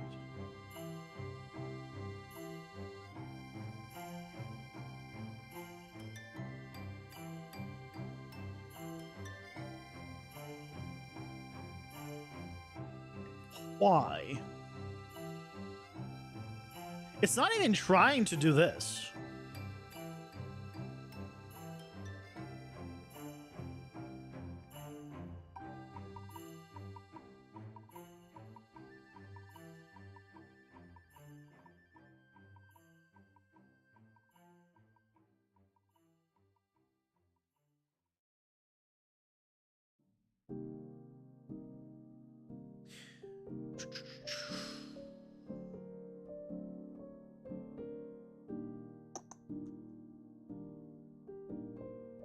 If I was to do strafe 200,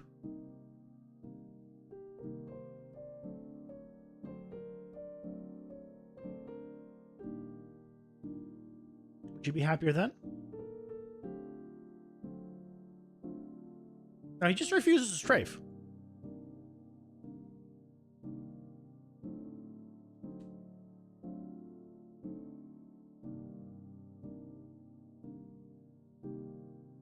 Please?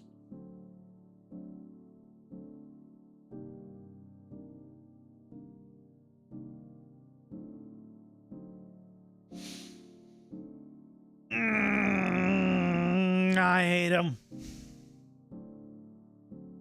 I hate him. That's set. That's fine. That's set.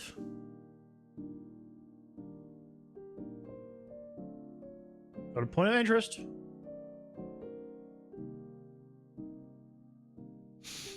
You have me in the background listening. Your work won't leave you alone. You're good. Lurk away. Enjoy.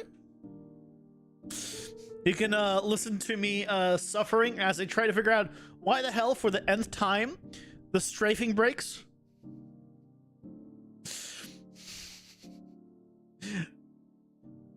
There's something that's breaking it, and it's probably the same thing that's been breaking it before.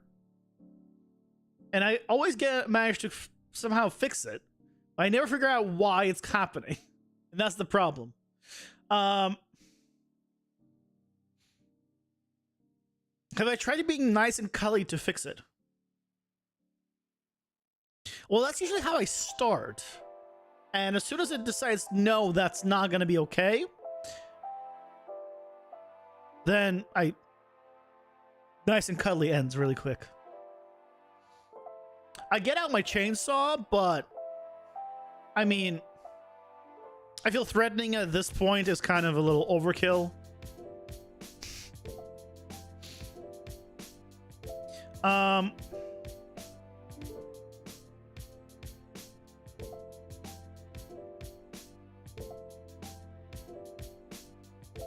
did this.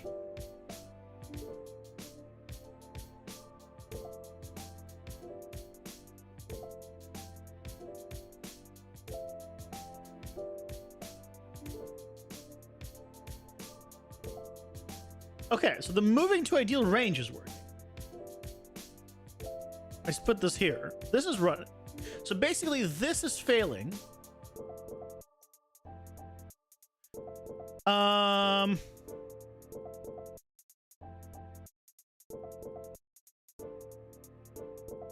That's the problem. Aha! I found the problem area. The problem area is... I'm discarding the unreachable. I guess why is it unreachable? Minimum 150, max 750.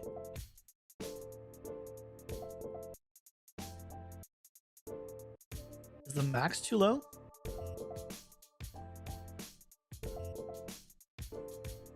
It's a radius of 750. 750 should get everything I need. There's no way it's not within range.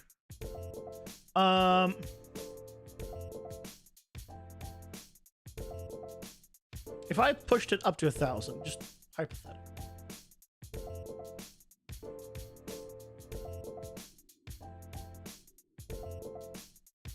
So how is it becoming unreachable? So we're 750, 9.8, arcing at 360. This is all correct. I'm filtering it by the distance.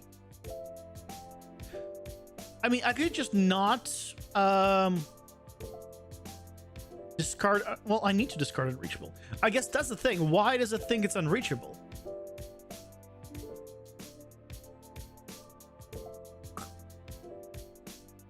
That's the problem. It thinks navigation-wise, it is unreachable.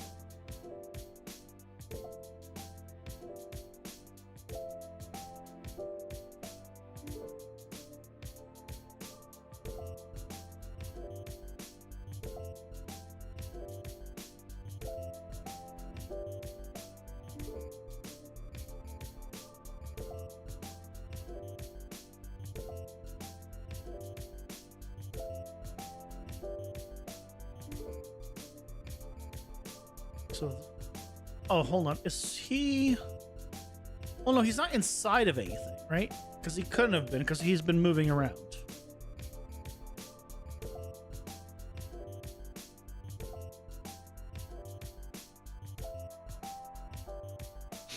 Oh!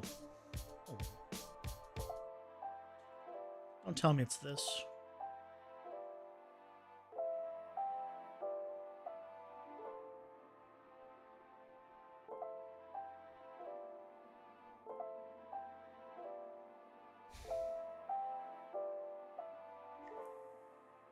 Makes you feel better about the chainsaw.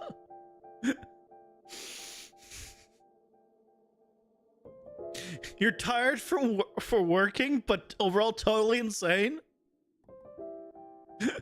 Wait. That doesn't sound like a but. It's like you're tired from working and you're overall totally insane because of it. It sounds like you're cold. That's not good. Grab yourself a few more layers, or a blanket, or hold on, before I do this, if I was to turn that off, what will happen? It's 7 Celsius there?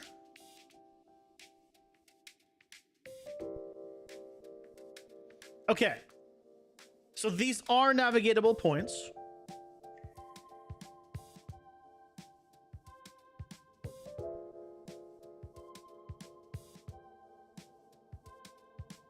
Oh, sorry, I flipped the order, right? I flipped the order, which is why it's...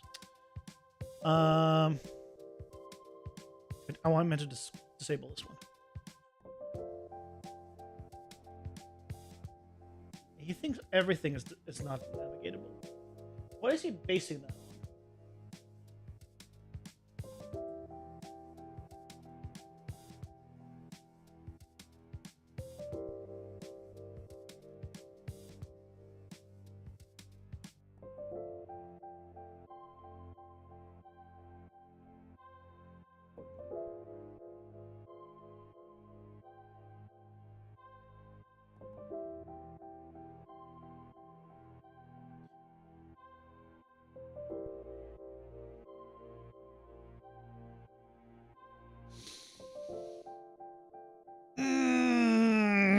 It's always something stupid.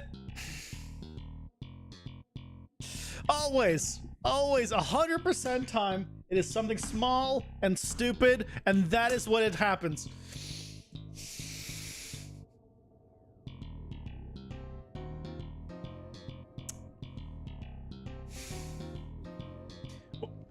You forget sometimes you live in a tropical country?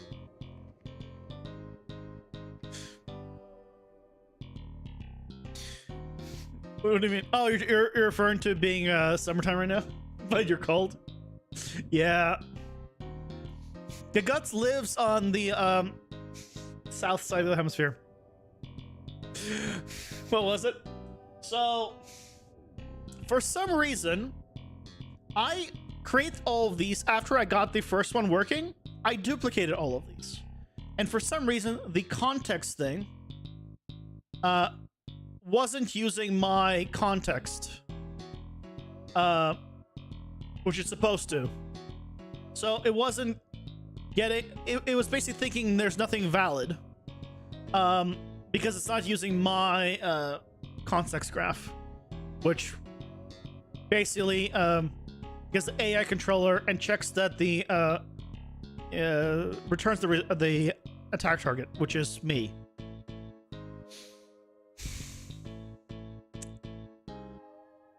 Because it needs me as that's the context.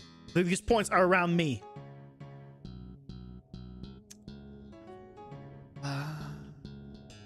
Does it mean, is this also incorrect? Yes, it is. What happened?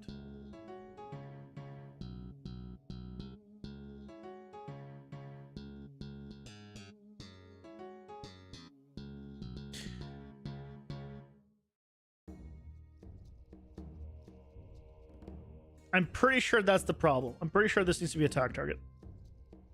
Okay.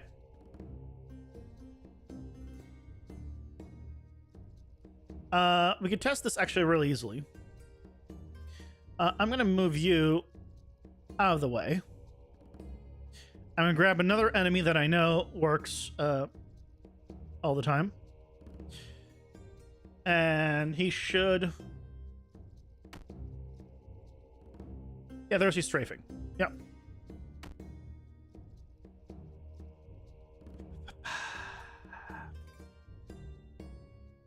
It's always the smallest things that will cause you the biggest problems. 100% of the time. No, it's because you don't think about it. You always think it's the big problem. Like you forgot this big connection, or you broke something, or whatever it is. You don't ever think it's a checkbox. Like when I tried to enable the mouse a while back for the UI. Did you know when you set the game to when you set it to be game and UI only, like both game and UI, and you want the mouse control, by default, a checkbox will be on that will make your mouse disappear when you click.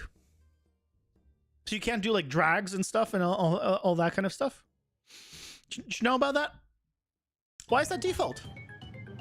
But that little checkbox is gonna ruin your day.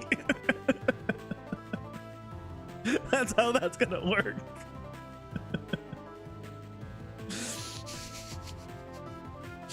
Okay, cool. We got it figured out. Let's hook everything back up and let's just see how this works.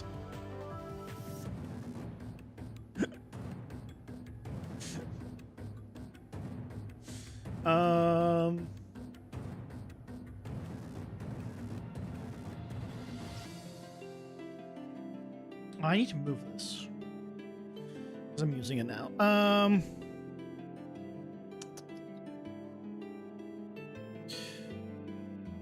I've now cascade. Okay. So now he should properly behave.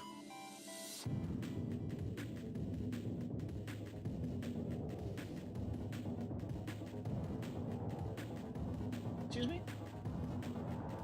Oh.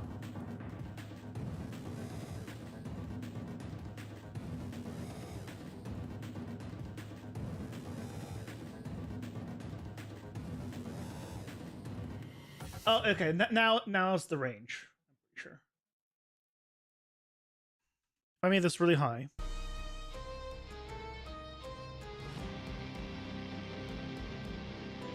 There we go.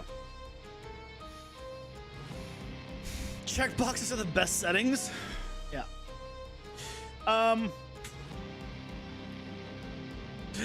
Pretty much. Okay, so now, right, it's all working. He's doing his stuff. Let's, okay, I'm gonna rehook this up for phase 1. In phase 2, he gets this, you know what I'm gonna do? I'll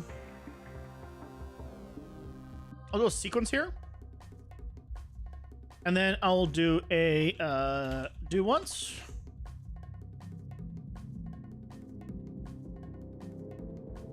Do this.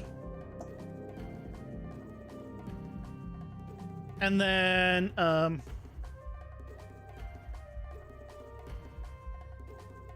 just come over here. Because really, I need to set it only once. There's no reason for me to keep setting it every single time he attacks. Once it's set, we're good to go. It should always be valid, but I'm just doing that just in case. Okay, cool. Now.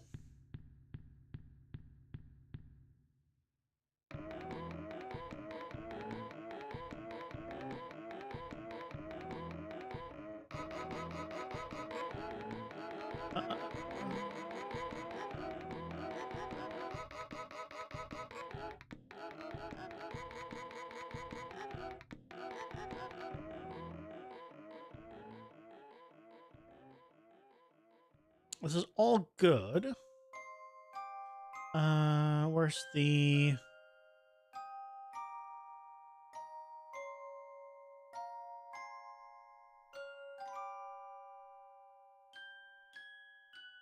Where did I set him to be phase 2? Did I set him to be phase 2? Hold on a second. I thought I set him to be phase 2 earlier. Let's see. Phase 1? Yeah, he's in phase 2. Okay, where the hell did I save it? I thought it was on... in his blueprint, but clearly not.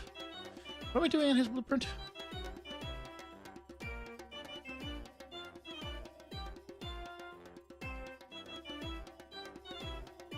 Oh, that's the special attack. Yeah.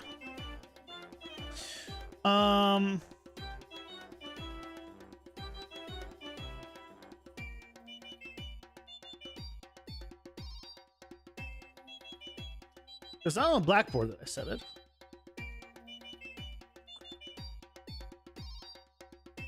Where did I set it? Close that. Don't need that anymore. Don't need this anymore. It's not AC abilities.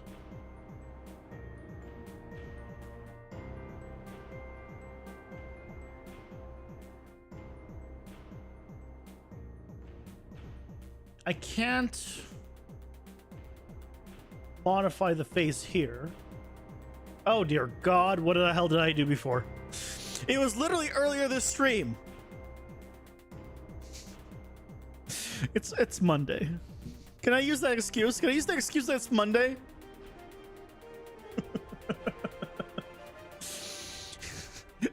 Can I use that as an excuse for me being completely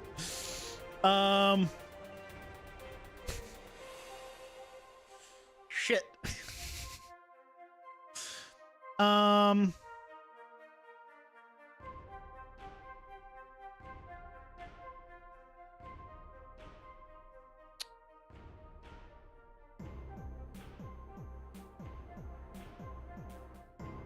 I'm gonna be. I'm on. No, I'm on him. I was like, where did I put it on enemy for some reason? No, I definitely didn't put it on enemy.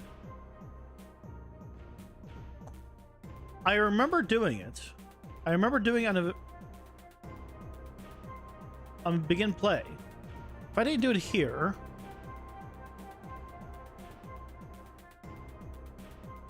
the hell wasn't here.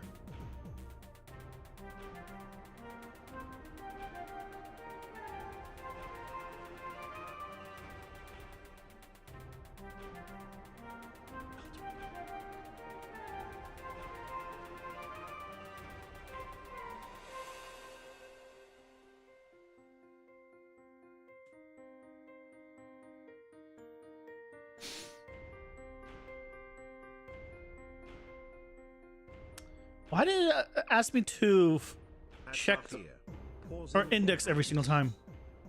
That's so odd.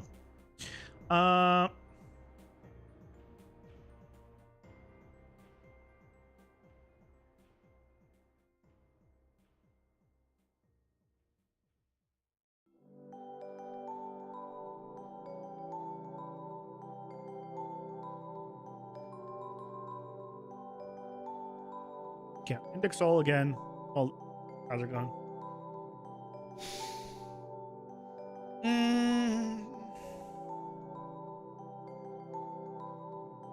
It's all the phase is stored in the AI component. I can search for Blackboard.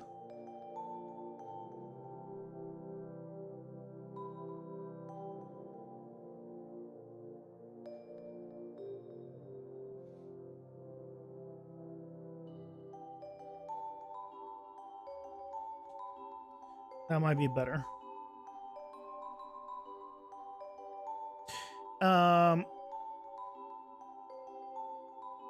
Hold on. Did I do it? I don't think I did an AIC component. No, I didn't do it on an AIC component.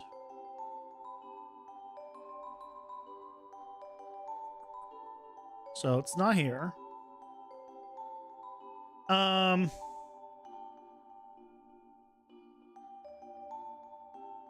It's not on the behavior tree stuff.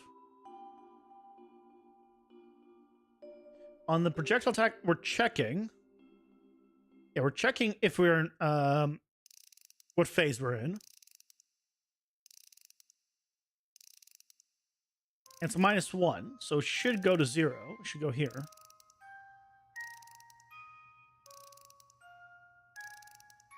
Wait.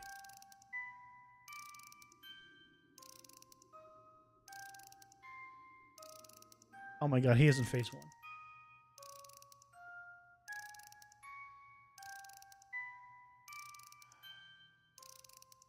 Is equal to phase 1. Then why did he... How did he get in here? Because there's no phase check here. That's why. Oh, there needs to be a phase check here. Like, that's why I can't find where I said it, because I didn't set it. Okay. He shoots 3 projectiles. Okay. So now let's modify the projectiles. Finally. Okay. I need them to hit me, and I need them to start later. So,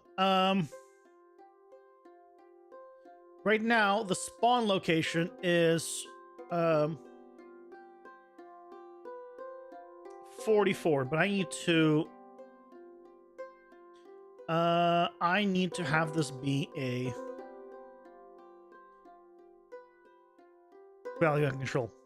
Projectile start offset float default value is 40.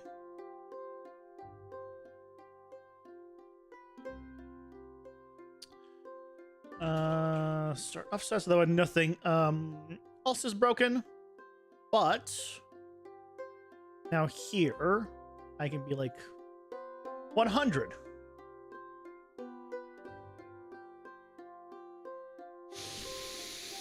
And then, you know, it would just crash. Yeah, that's fine. Yeah, I wasn't doing anything important.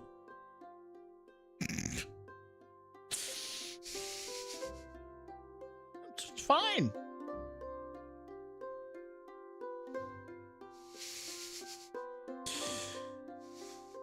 It's fine.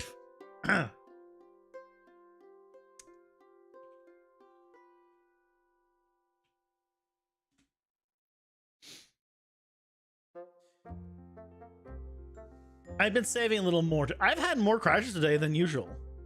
Normally it's pretty good. Normally it's pretty good about that. Yeah,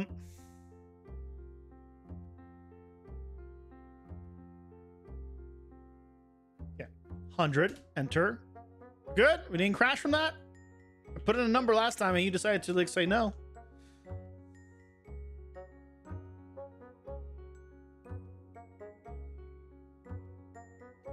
Keep it a little bit closer because I need to see it.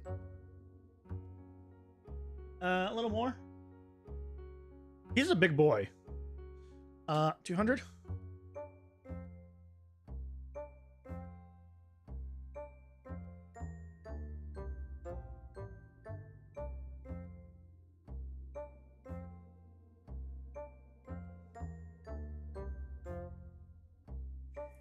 Okay, I see what the problem is. That's better. How do I easily switch for full screen to for testing? F11. It's a global hotkey in general. F11 for anything, including Unreal. Just like same thing like in global hotkeys. F2 for renaming. Yep. Yeah. If you want to, you can also use F10. F10 does full screen, but you also have the option to have all your stuff that you normally would have here, right here on the side. So you can just open it up, and then when you go back to using it, you don't have it anymore. Yeah, that's F10. So if you want like F11 hides everything, F10 hides most things, but you can basically work like this. If you like to use your content drawer like this, you can also just open up your tabs when you need them.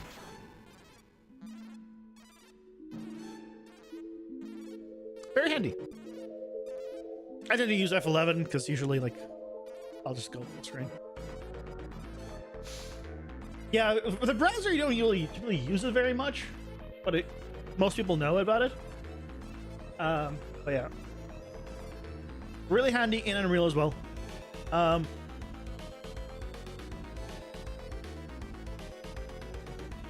Shift F11 also hides the bottom window bar for yes.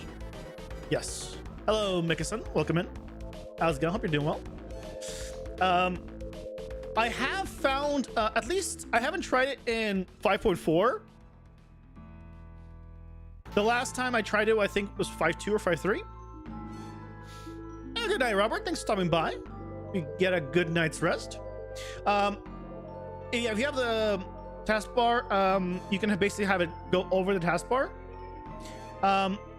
But check if it works properly now in 5.4. In previous versions, basically it would hide your taskbar, and no matter how many times you would spam it, it would not return your taskbar. Basically, it would just get stuck there. Which, I mean, depends which way it gets stuck. I guess it's fine, depending on what you're doing. But yeah, I haven't used it because in this setup at least, my taskbar is on another screen. Side note about the taskbar, I can't believe I had to install a third-party program to move my taskbar on Windows 11 to another monitor. That's not okay, Microsoft. That's not okay.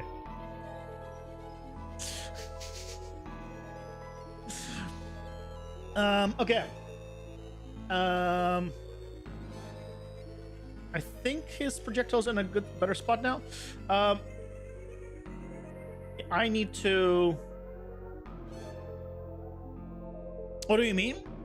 So by default in Windows 11, do you ever do that in Windows Vista? Really? Vista didn't allow you to do that? That sucks. In Windows 11, The taskbar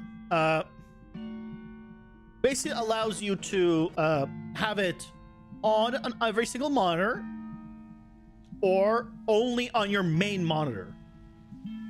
My main monitor is the one you're looking at. This is my main monitor. This is where things load up when you play a game. This is like where everything goes. But I don't like having my taskbar on my main monitor. My taskbar has always been on my left monitor. And that's the only place I want it, on my left monitor. And in Windows 10, you can just click the taskbar and just drag it over. In Windows 11, cannot do that. The whole, in Windows 10, 7, everything before, you can just right click, unlock a taskbar, and then just move it over. Windows 11 has removed that.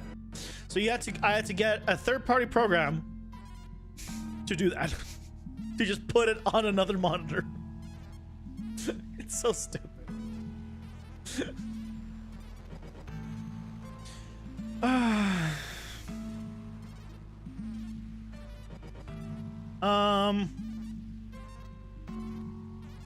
Okay. So what is the reason for this problem? He gets to the defense radius. He should be within melee. It is less than 1,500.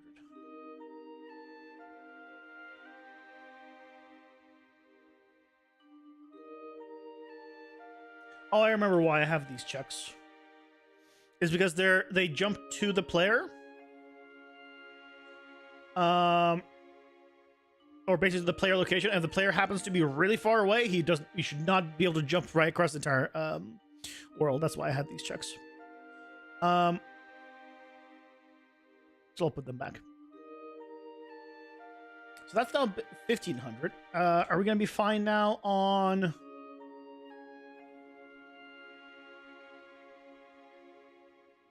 There we go. Okay.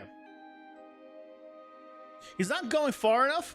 I mean, hitbox wise, is the problem. Okay, let's fix that next. I should get his hitboxes working. So we can go to main character. I want to do trace cleave attack.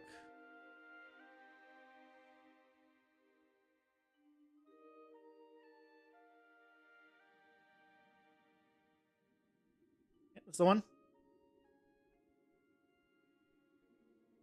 Yeah. Oh yeah. You really need to change that. Okay.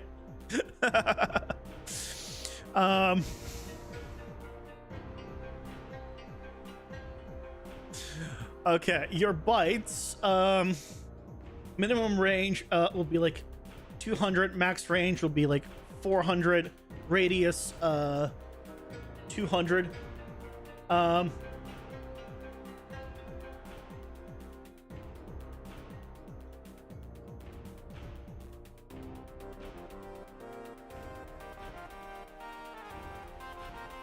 Let's see how that is.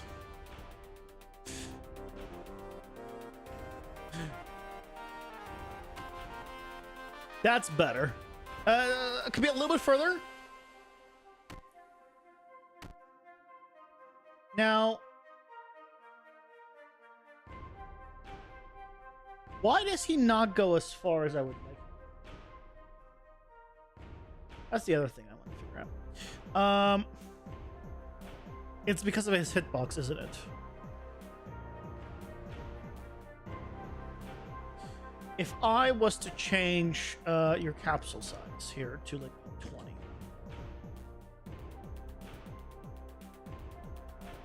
20. What's gonna happen?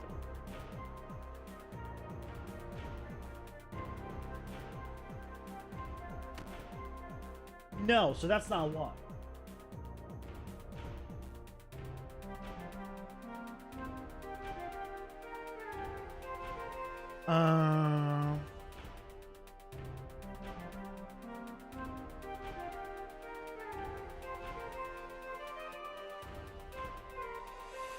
Pause delays, jump attack target.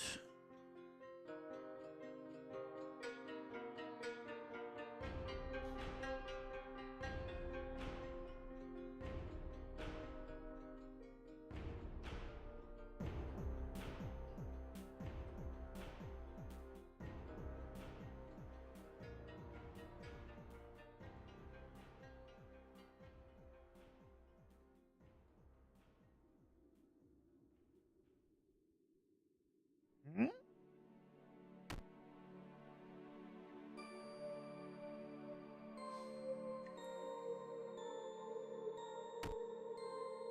Why are you the way you are?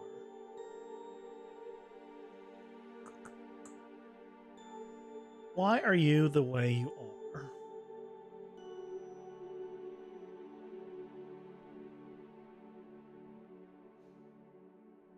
This isn't working. Did I change that? I thought I had it.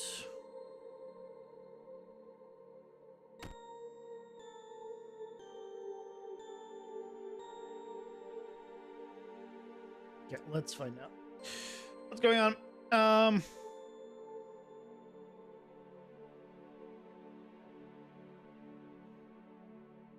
Let's pause animation.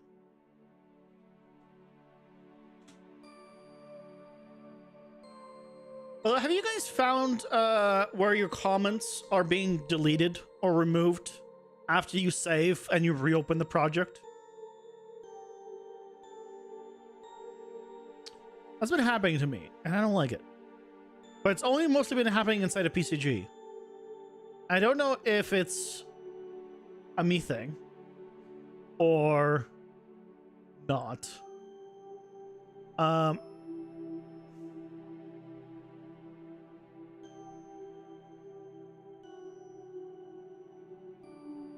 Oh, I'm doing it based on get distance too. So I'm not doing jump to attack target duration. I'm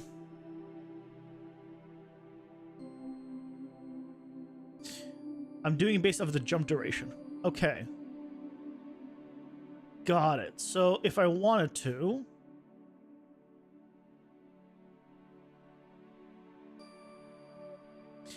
I can try making this 1 and see what happens. It'll take longer to get to that to me, but hey Ray, welcome in. Thanks for the procedural ability tutorials. Those are really good. Oh, thank you. I'm glad you like them. I'm glad you find it helpful. You just lost all of your folder colors after reverting a submit in Perforce? Oh no. You haven't had the common problem though? Oh man, that's... where are those folder colors stored? Actually. I used Perforce at work. But... Where would that be stored? Because you need to check out a file. It's not on the engine ini. Is it editor ini? Would it be there?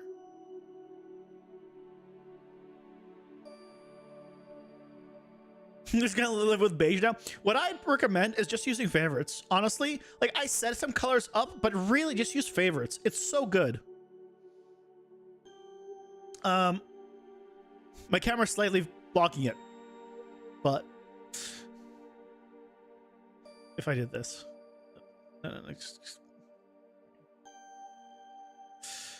right, set up favorites, and then just go here. Stop going through your entire menu. Colors are great, but this is all I need, like most times. Honestly, I should probably add this to favorites too. You wish you could expand them in the favorites panel. Yeah, you can't. Yeah, that'd be nice. That is true. That would be very nice. Yeah, you do have to go through here and then just... It gets expanded here in the bottom. So when you click on it, it does... Oh, no, it doesn't expand it. I take it back. That one was already expanded.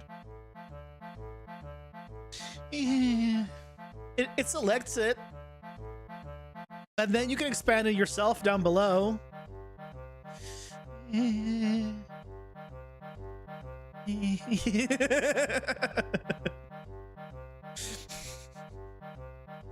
know, it is what we got. The one place I still haven't used the favorite panel, honestly, is the detail one. I don't know why. I really should start using the favorites here a lot more, but I don't. It is what it is. Okay, so we changed the jump attack to 1, so it should take 1 second to get to me.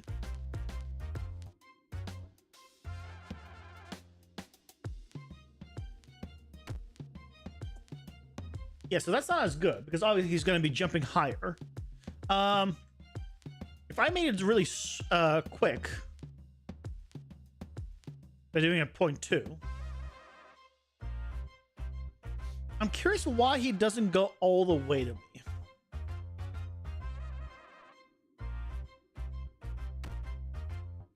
Oh, there we go.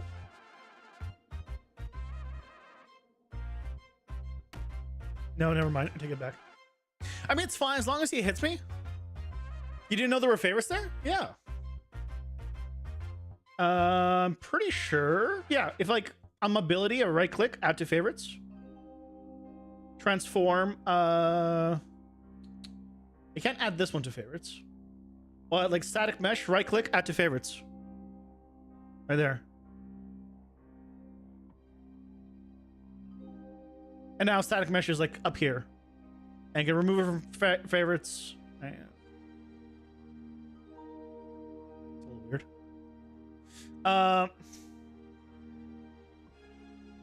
Here, do I can't do it on material. I can do it on static mesh. I'm not sure why. But if I did simulate physics a lot, right, I can just add it to favorites. And where did it go? Wait.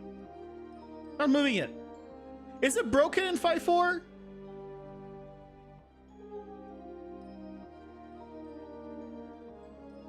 It ain't moving it. Oh, what you can do is add to favorites and then just show, I assume there's a favorites?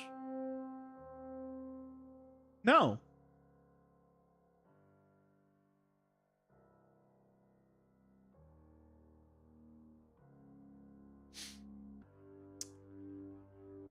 There is a favorites option. It seems in 5.4 that does jack shit. Never mind. Ignore. You know what? Just don't use it. And you do a real blueprint? How should you learn blueprints and from where? YouTube. Honestly, YouTube and trial and error. Have a good night, holy crap. Well, not have a good night. Have fun at tennis. Like I said. God. Like, it's not you're going to tennis. Good night, you must be going to sleep. Tennis is so boring, my God. Yeah, just... yeah, if you want to learn blueprints, the way I learned it is YouTube and trial and error. So go on, like, figure out what you want to do. Like, set yourself a goal. Like, good job, Rock. Thanks. Set yourself a goal. Let's say you want to like figure out how to like have a character throw a ball and have it like bounce against a wall and then hit a pressure plate or hit something and then have it change color, right? Like you don't know how to do any of that. Well, start with doing like look at tutorial for one of those things and start implementing it. Always follow a tutorial and then either implement or build off of it. If you just follow a tutorial and that's it, you will just be watching tutorials to no end. You'll never get anywhere. Watch the tutorial and immediately implement what you have learned in a different way than the tutorial had you do. So for example, if the tutorial had the character like walking in some way, have him now start doing runs and try implementing a jump and, you know, other stuff. Like, build on top of it. Never just follow a tutorial. Like, just, and then end it there. And then you'll start doing stuff. And then trial and error. Try doing some stuff. Be like, hey, I want to do X thing. How do I do it? Try some stuff. Didn't work. Quickly look it up how to do it. Go back to doing it. Yeah.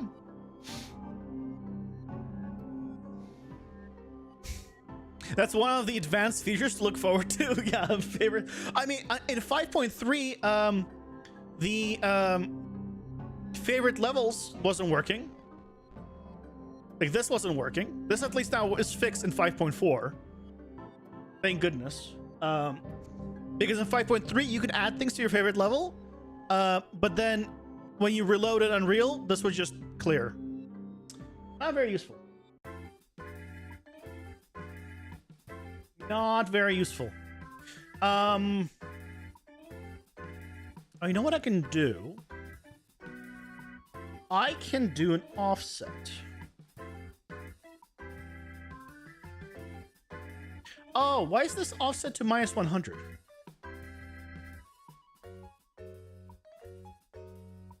Oh, yeah, because it's gonna be lower. This means it's closer. Yeah. Add.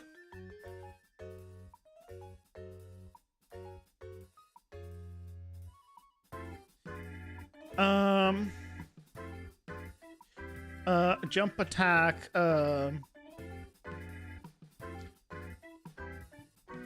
Landing offset.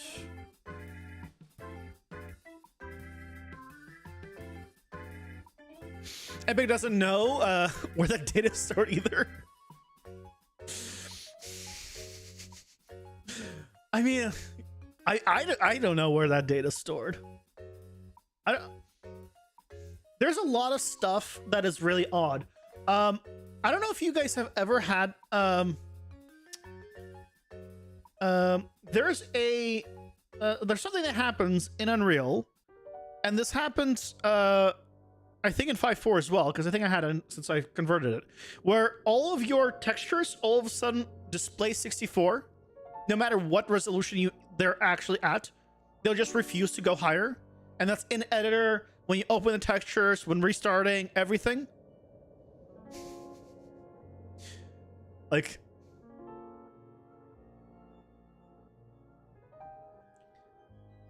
when that happens, your DDC path, your DDC cache, something was wrong with it. I don't know. And I found out while I was working on this project, I found a way of fixing it, which is ironic because it is it is just saying, hey, you know, I just use your own. This is its own path to its own cache that it itself created the folder for. And I'm like, yeah, please just use your own cache. And then ever since, it's fine. Somehow it gets confused about its own cache, and then all textures display at 64. This has happened to me like 2-3 times ever on a few different projects, and on my local one once, which is this one, where if you open up any texture, it will just say 64. That's what it is. Doesn't matter what it is. It'll just say it's 64 pixels. Yeah, that's a fun one. That's a fun one.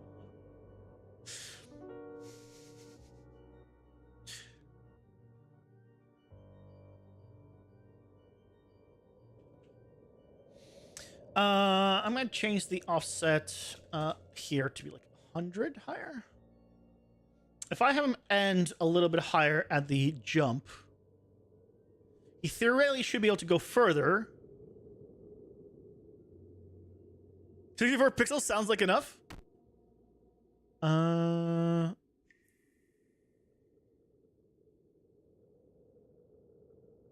That seems wrong. 300? 500? I don't know if you guys have ever seen the old environment from 2011.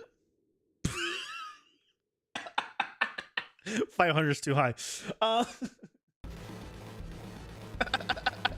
He's off to the moon.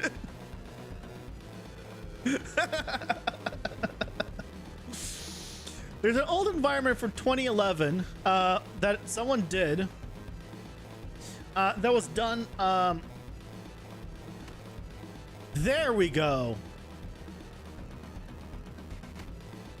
That's what I'm talking about. Okay. So it probably need to be a little bit less. Simple offsets there. Ads are here. Pausing for ads. Here, I'm gonna pull it up while there's ads.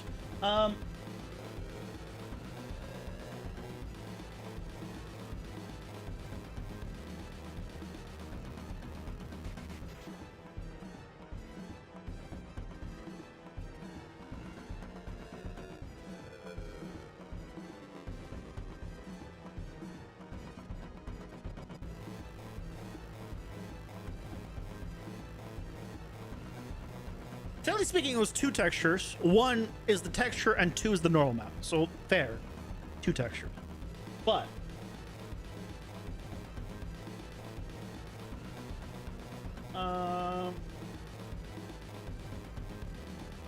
fine.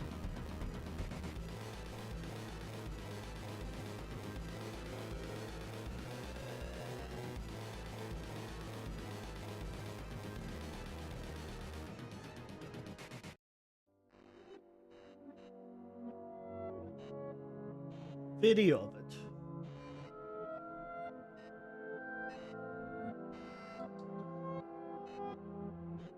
I can show this once ads are done. I'm gonna see. Maybe I can find the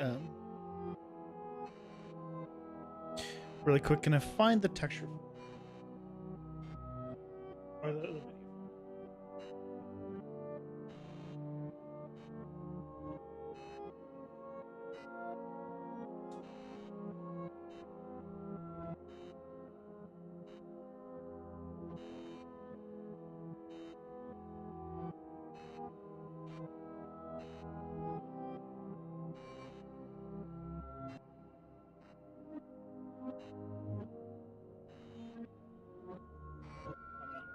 I found one point.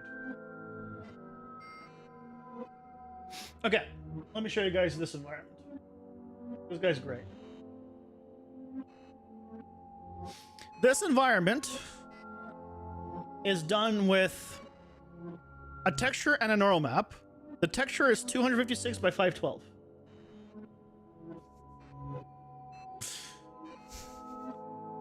This was done in 2011 by a guy. I don't think the props are involved in the environment. Like all of these panels and like everything. Well, and this is the texture. Simple multi-channel texture.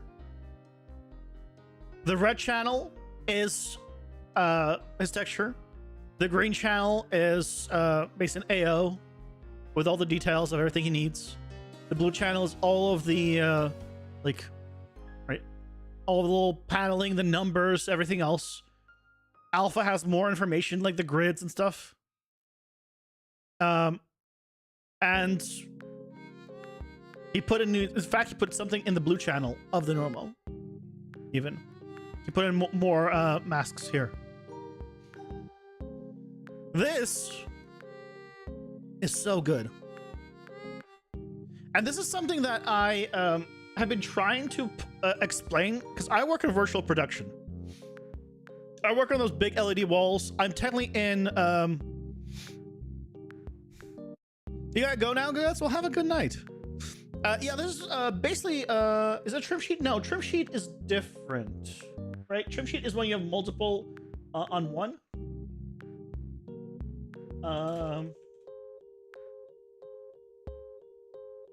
Yeah, trim sheets. I didn't mean to go ahead and say. I'm gonna open.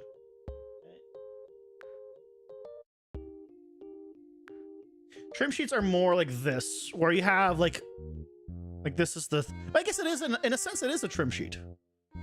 Yeah, I guess. Yeah, this is a trim sheet. It's just a multi-layered trim sheet. Yeah, I work in virtual production, and I've been like, I try to push like a layered workflow where people stop baking things into Substance and just putting it inside the level. Because I use Unreal at work, right? But it's all film stuff. So it has to be film quality. It has to like hold up, and work on the LED wall and all that, be optimized. Yeah, it is. Yeah, you're right, guys. It is basically a trim sheet, a multi-layered trim sheet. And one thing I keep pushing is, hey, if you used some masks, even vertex mask, which works great by the way, even with nanite, you could basically use vertex paint as an ID mask, and then combine with tileable textures in a layered setup. You can mask by your vertex paint, and you have multiple materials, but only one material slot. And effectively, you don't have a texture for an RGB mask. You don't need it. You can get that kind of detail, but you now have infinite resolution because you just tile those textures. You have so much more real estate. Instead of as a designer and painter, you can export multiple maps in RGB channels. It's called something like Unreal Package, something like that. Yeah, it's great. It is very widely used. Yeah, it's very common to pack things. Absolutely. We're talking about LED walls, like the green screen replacement. Yeah, I'll show you.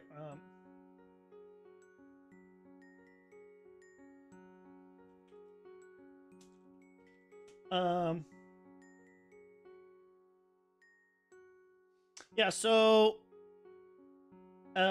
packing textures is extremely widely used. What I'm talking about is not baking out a completed texture.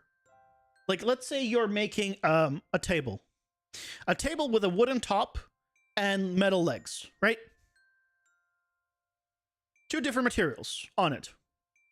You can go into Substance, paint the wood on top of it, paint the legs, and export that base color map with the wood there and the metal there, right, and all the channels. But let's say you now get a note that says, "Hey, can we change the grain to be bigger or smaller?" Well, that's now baked into that one texture.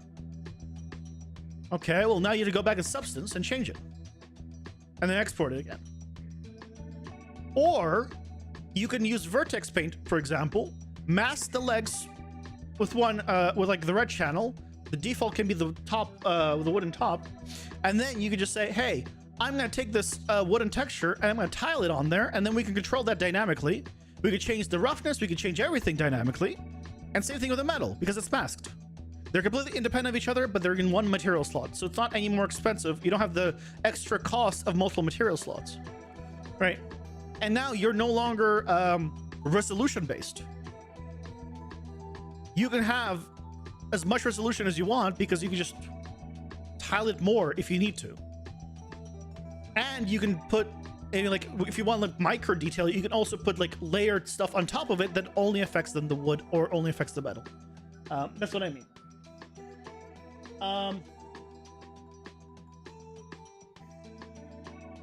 So I'm talking about this. This is an LED wall. I'll see if I can find better. This is the one I used to work at.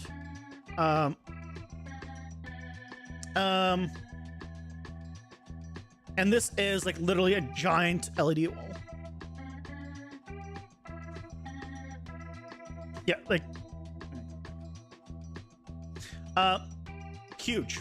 Top is used primarily for lighting. Not all of them are this big, but and you can see that's an Unreal environment. And basically, you're literally surrounded.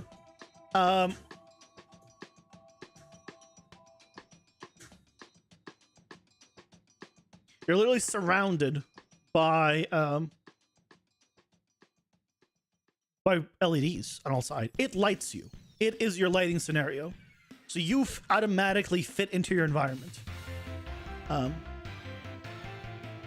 this is what I'm talking about when I say I create environments for the LED wall. This is what I'm talking about.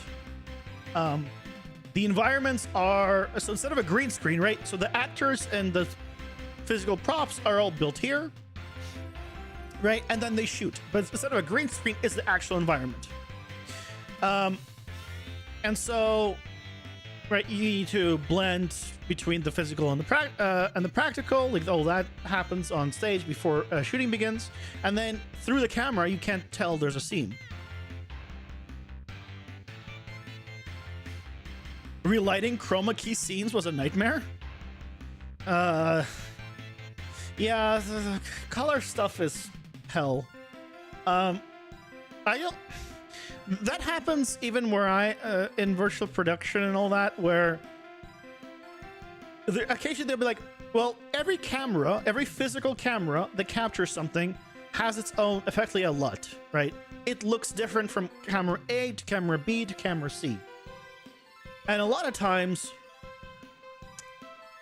we need to color correct the thing to be look proper in that camera, which makes it look wrong in the environment. Thankfully, we don't need to do that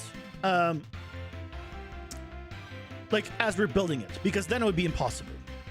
That's done, that kind of stuff is done once the environment is complete and it's at this LED stage, and then they're like, okay, can we make adjustments? And that's where like the producers and whatever else is like, hey, can we make this brighter? Can we make this darker as like last final changes really quick?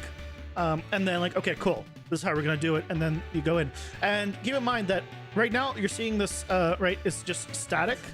But when the camera moves, the entire environment rotates. It always looks correct from the perspective of the camera. It is all synced. So when the camera looks left, the environment also relative to the camera will look left. So as long as you're standing where the camera is, it all looks correct. But if you stand like, if I was to stand like on the side and look left, right, the perspective would be wrong. But from the point of view of the camera, it is correct, which is why there's a camera right there. So, yeah. This is literally the wall that I used to work at. It has been torn down. It is gone. It was torn down a while back. But yeah. Fun stuff.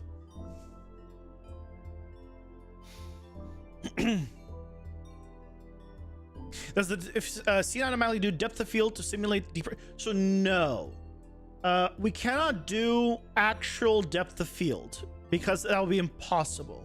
The reason it's impossible is because the physical camera has real depth of field, right? But the LED wall is flat,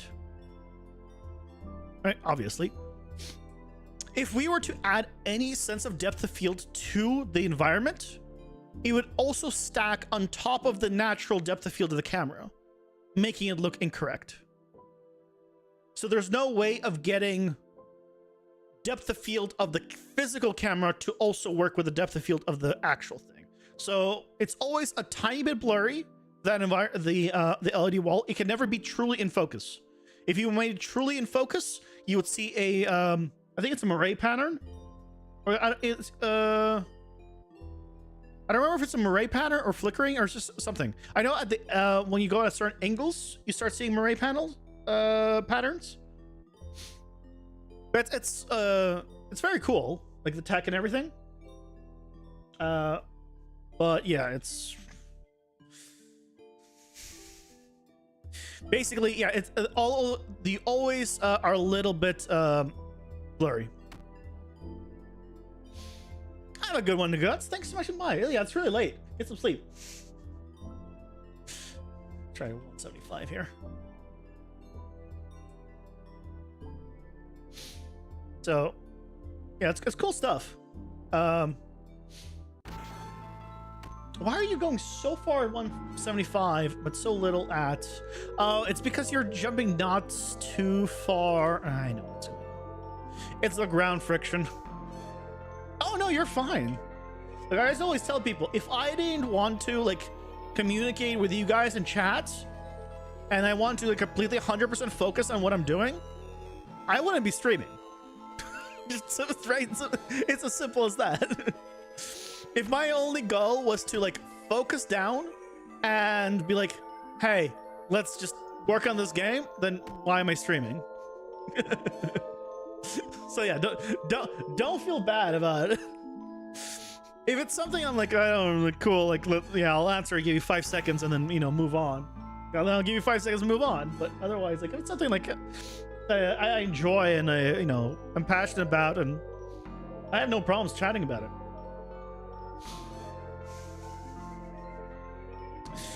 You know, and now we got his jump attack working properly. I probably need to tweak the timing and stuff like that.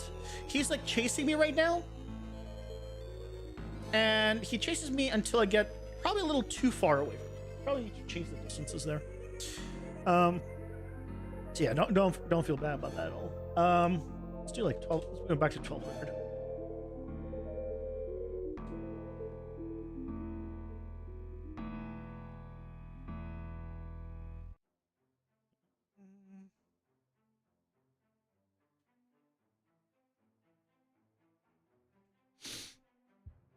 Not 12,000, 1,200, please.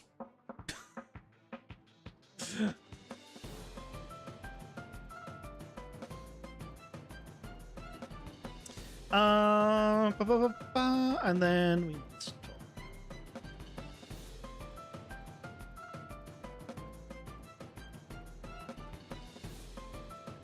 okay. Excuse me? What was that?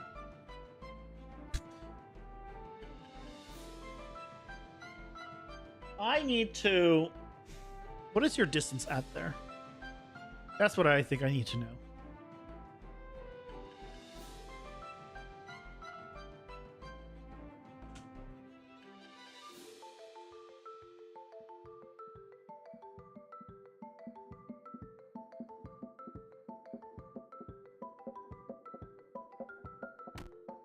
Okay, you're working there. If I get a little too far... 1164, he doesn't want to attack me. Why? Why does he not want to attack me?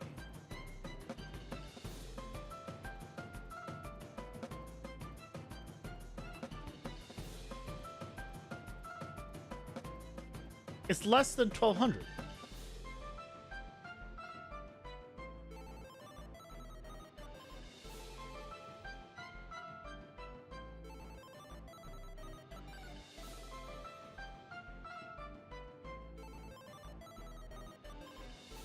Why do you not want to?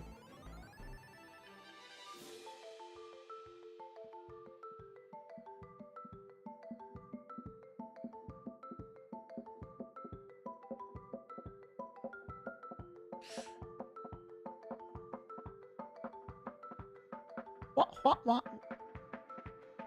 You're within range.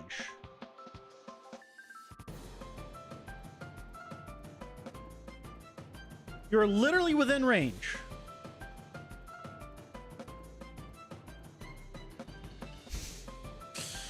You stupid dinosaur.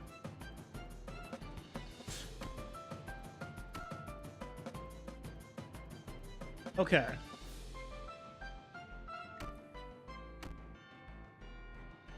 Okay, so now you're fine.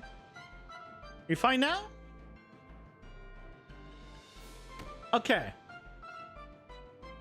Okay. Good. Stupid dino.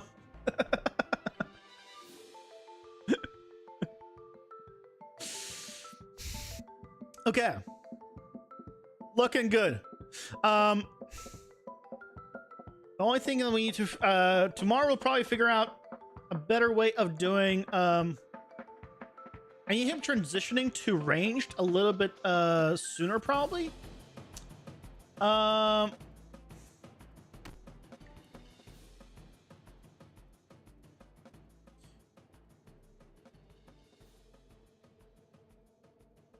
probably need to play around with that.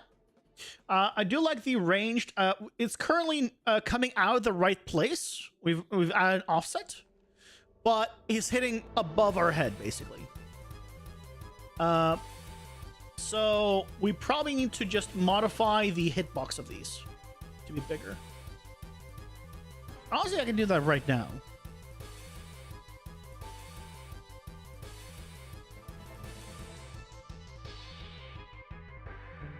Oh, not weapons.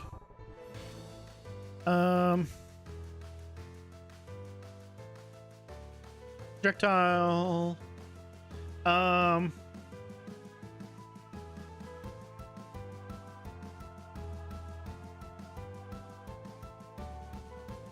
I need to modify the box collection.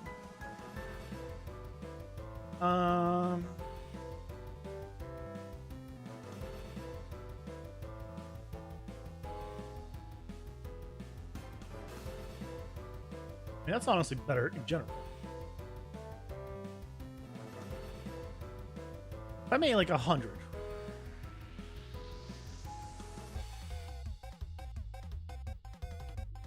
Should be.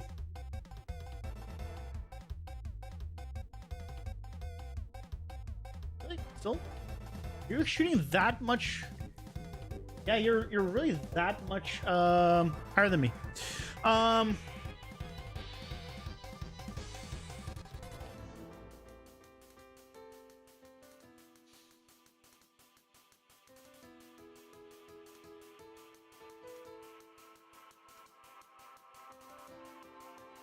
I mean, just for shits and giggles, I could just do that.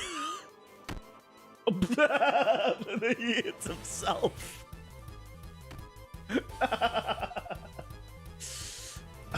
Yeah, okay.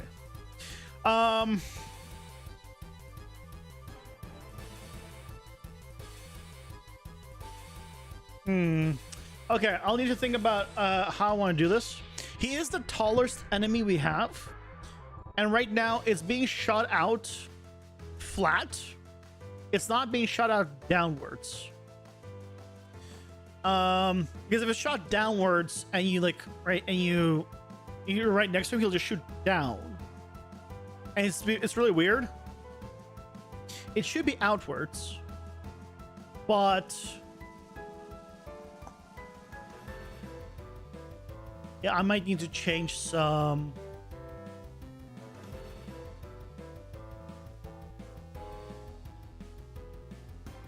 Maybe it was hitting the ground, so go as high. There we go. Okay. Get over the 100.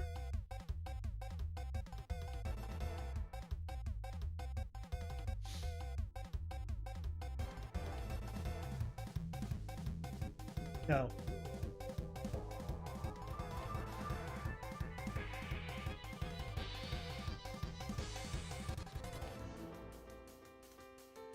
I'm not gonna make it that wide. The width is really the killer. So yeah, I'll make it 100. That hits. I can make the explosion radius. Honestly, that's really small. 200. It has an impact effect.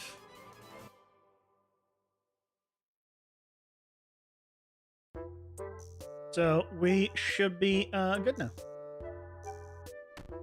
Okay, I need you to shoot.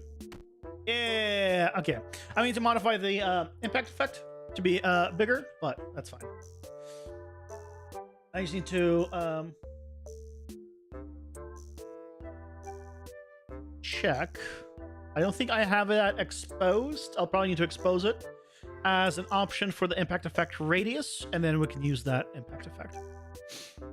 Sweet. Okay. Well, normally I have way too few viewers to rate anyone, but quite a bit of you guys still lurking around. if you have suggestions on who to raid, let me know. Because I am, despite streaming in this category for quite a while, I don't do much raiding. But I'm be wrapping up because I gotta.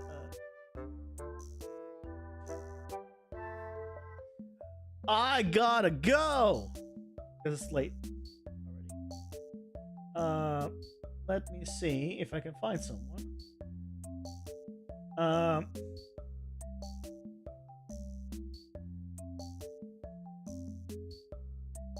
We can raid.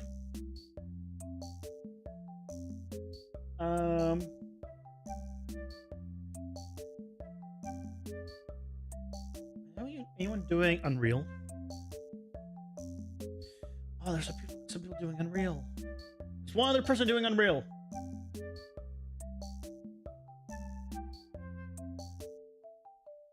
Yes.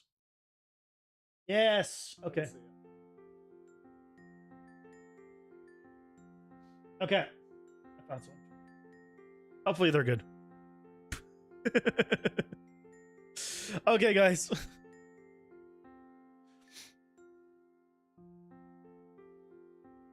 Thank you guys so much for joining me. I hope you enjoyed it. I'm going to send you over to the only other Unreal person that is currently streaming right now. To go say hi.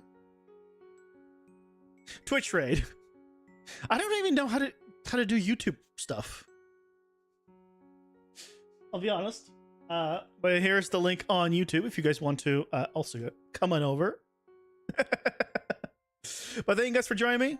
I hope you enjoy yourself. Back tomorrow at 6:30 Pacific for some more game dev. We're going to continue getting this guy looking a lot better and doing all the multi stuff. And we have the whole meteor shower attack that we need to implement and make better. You just learned YouTube has raids yesterday. Yes, it does, but I don't even know how to begin with them. And I don't know anyone else that streams on YouTube that I could even attempt to raid. So, yeah. That's something. At least on Twitch, I can search for someone. Thank you guys so much for watching. I hope you enjoyed it. And until next time. Bye-bye.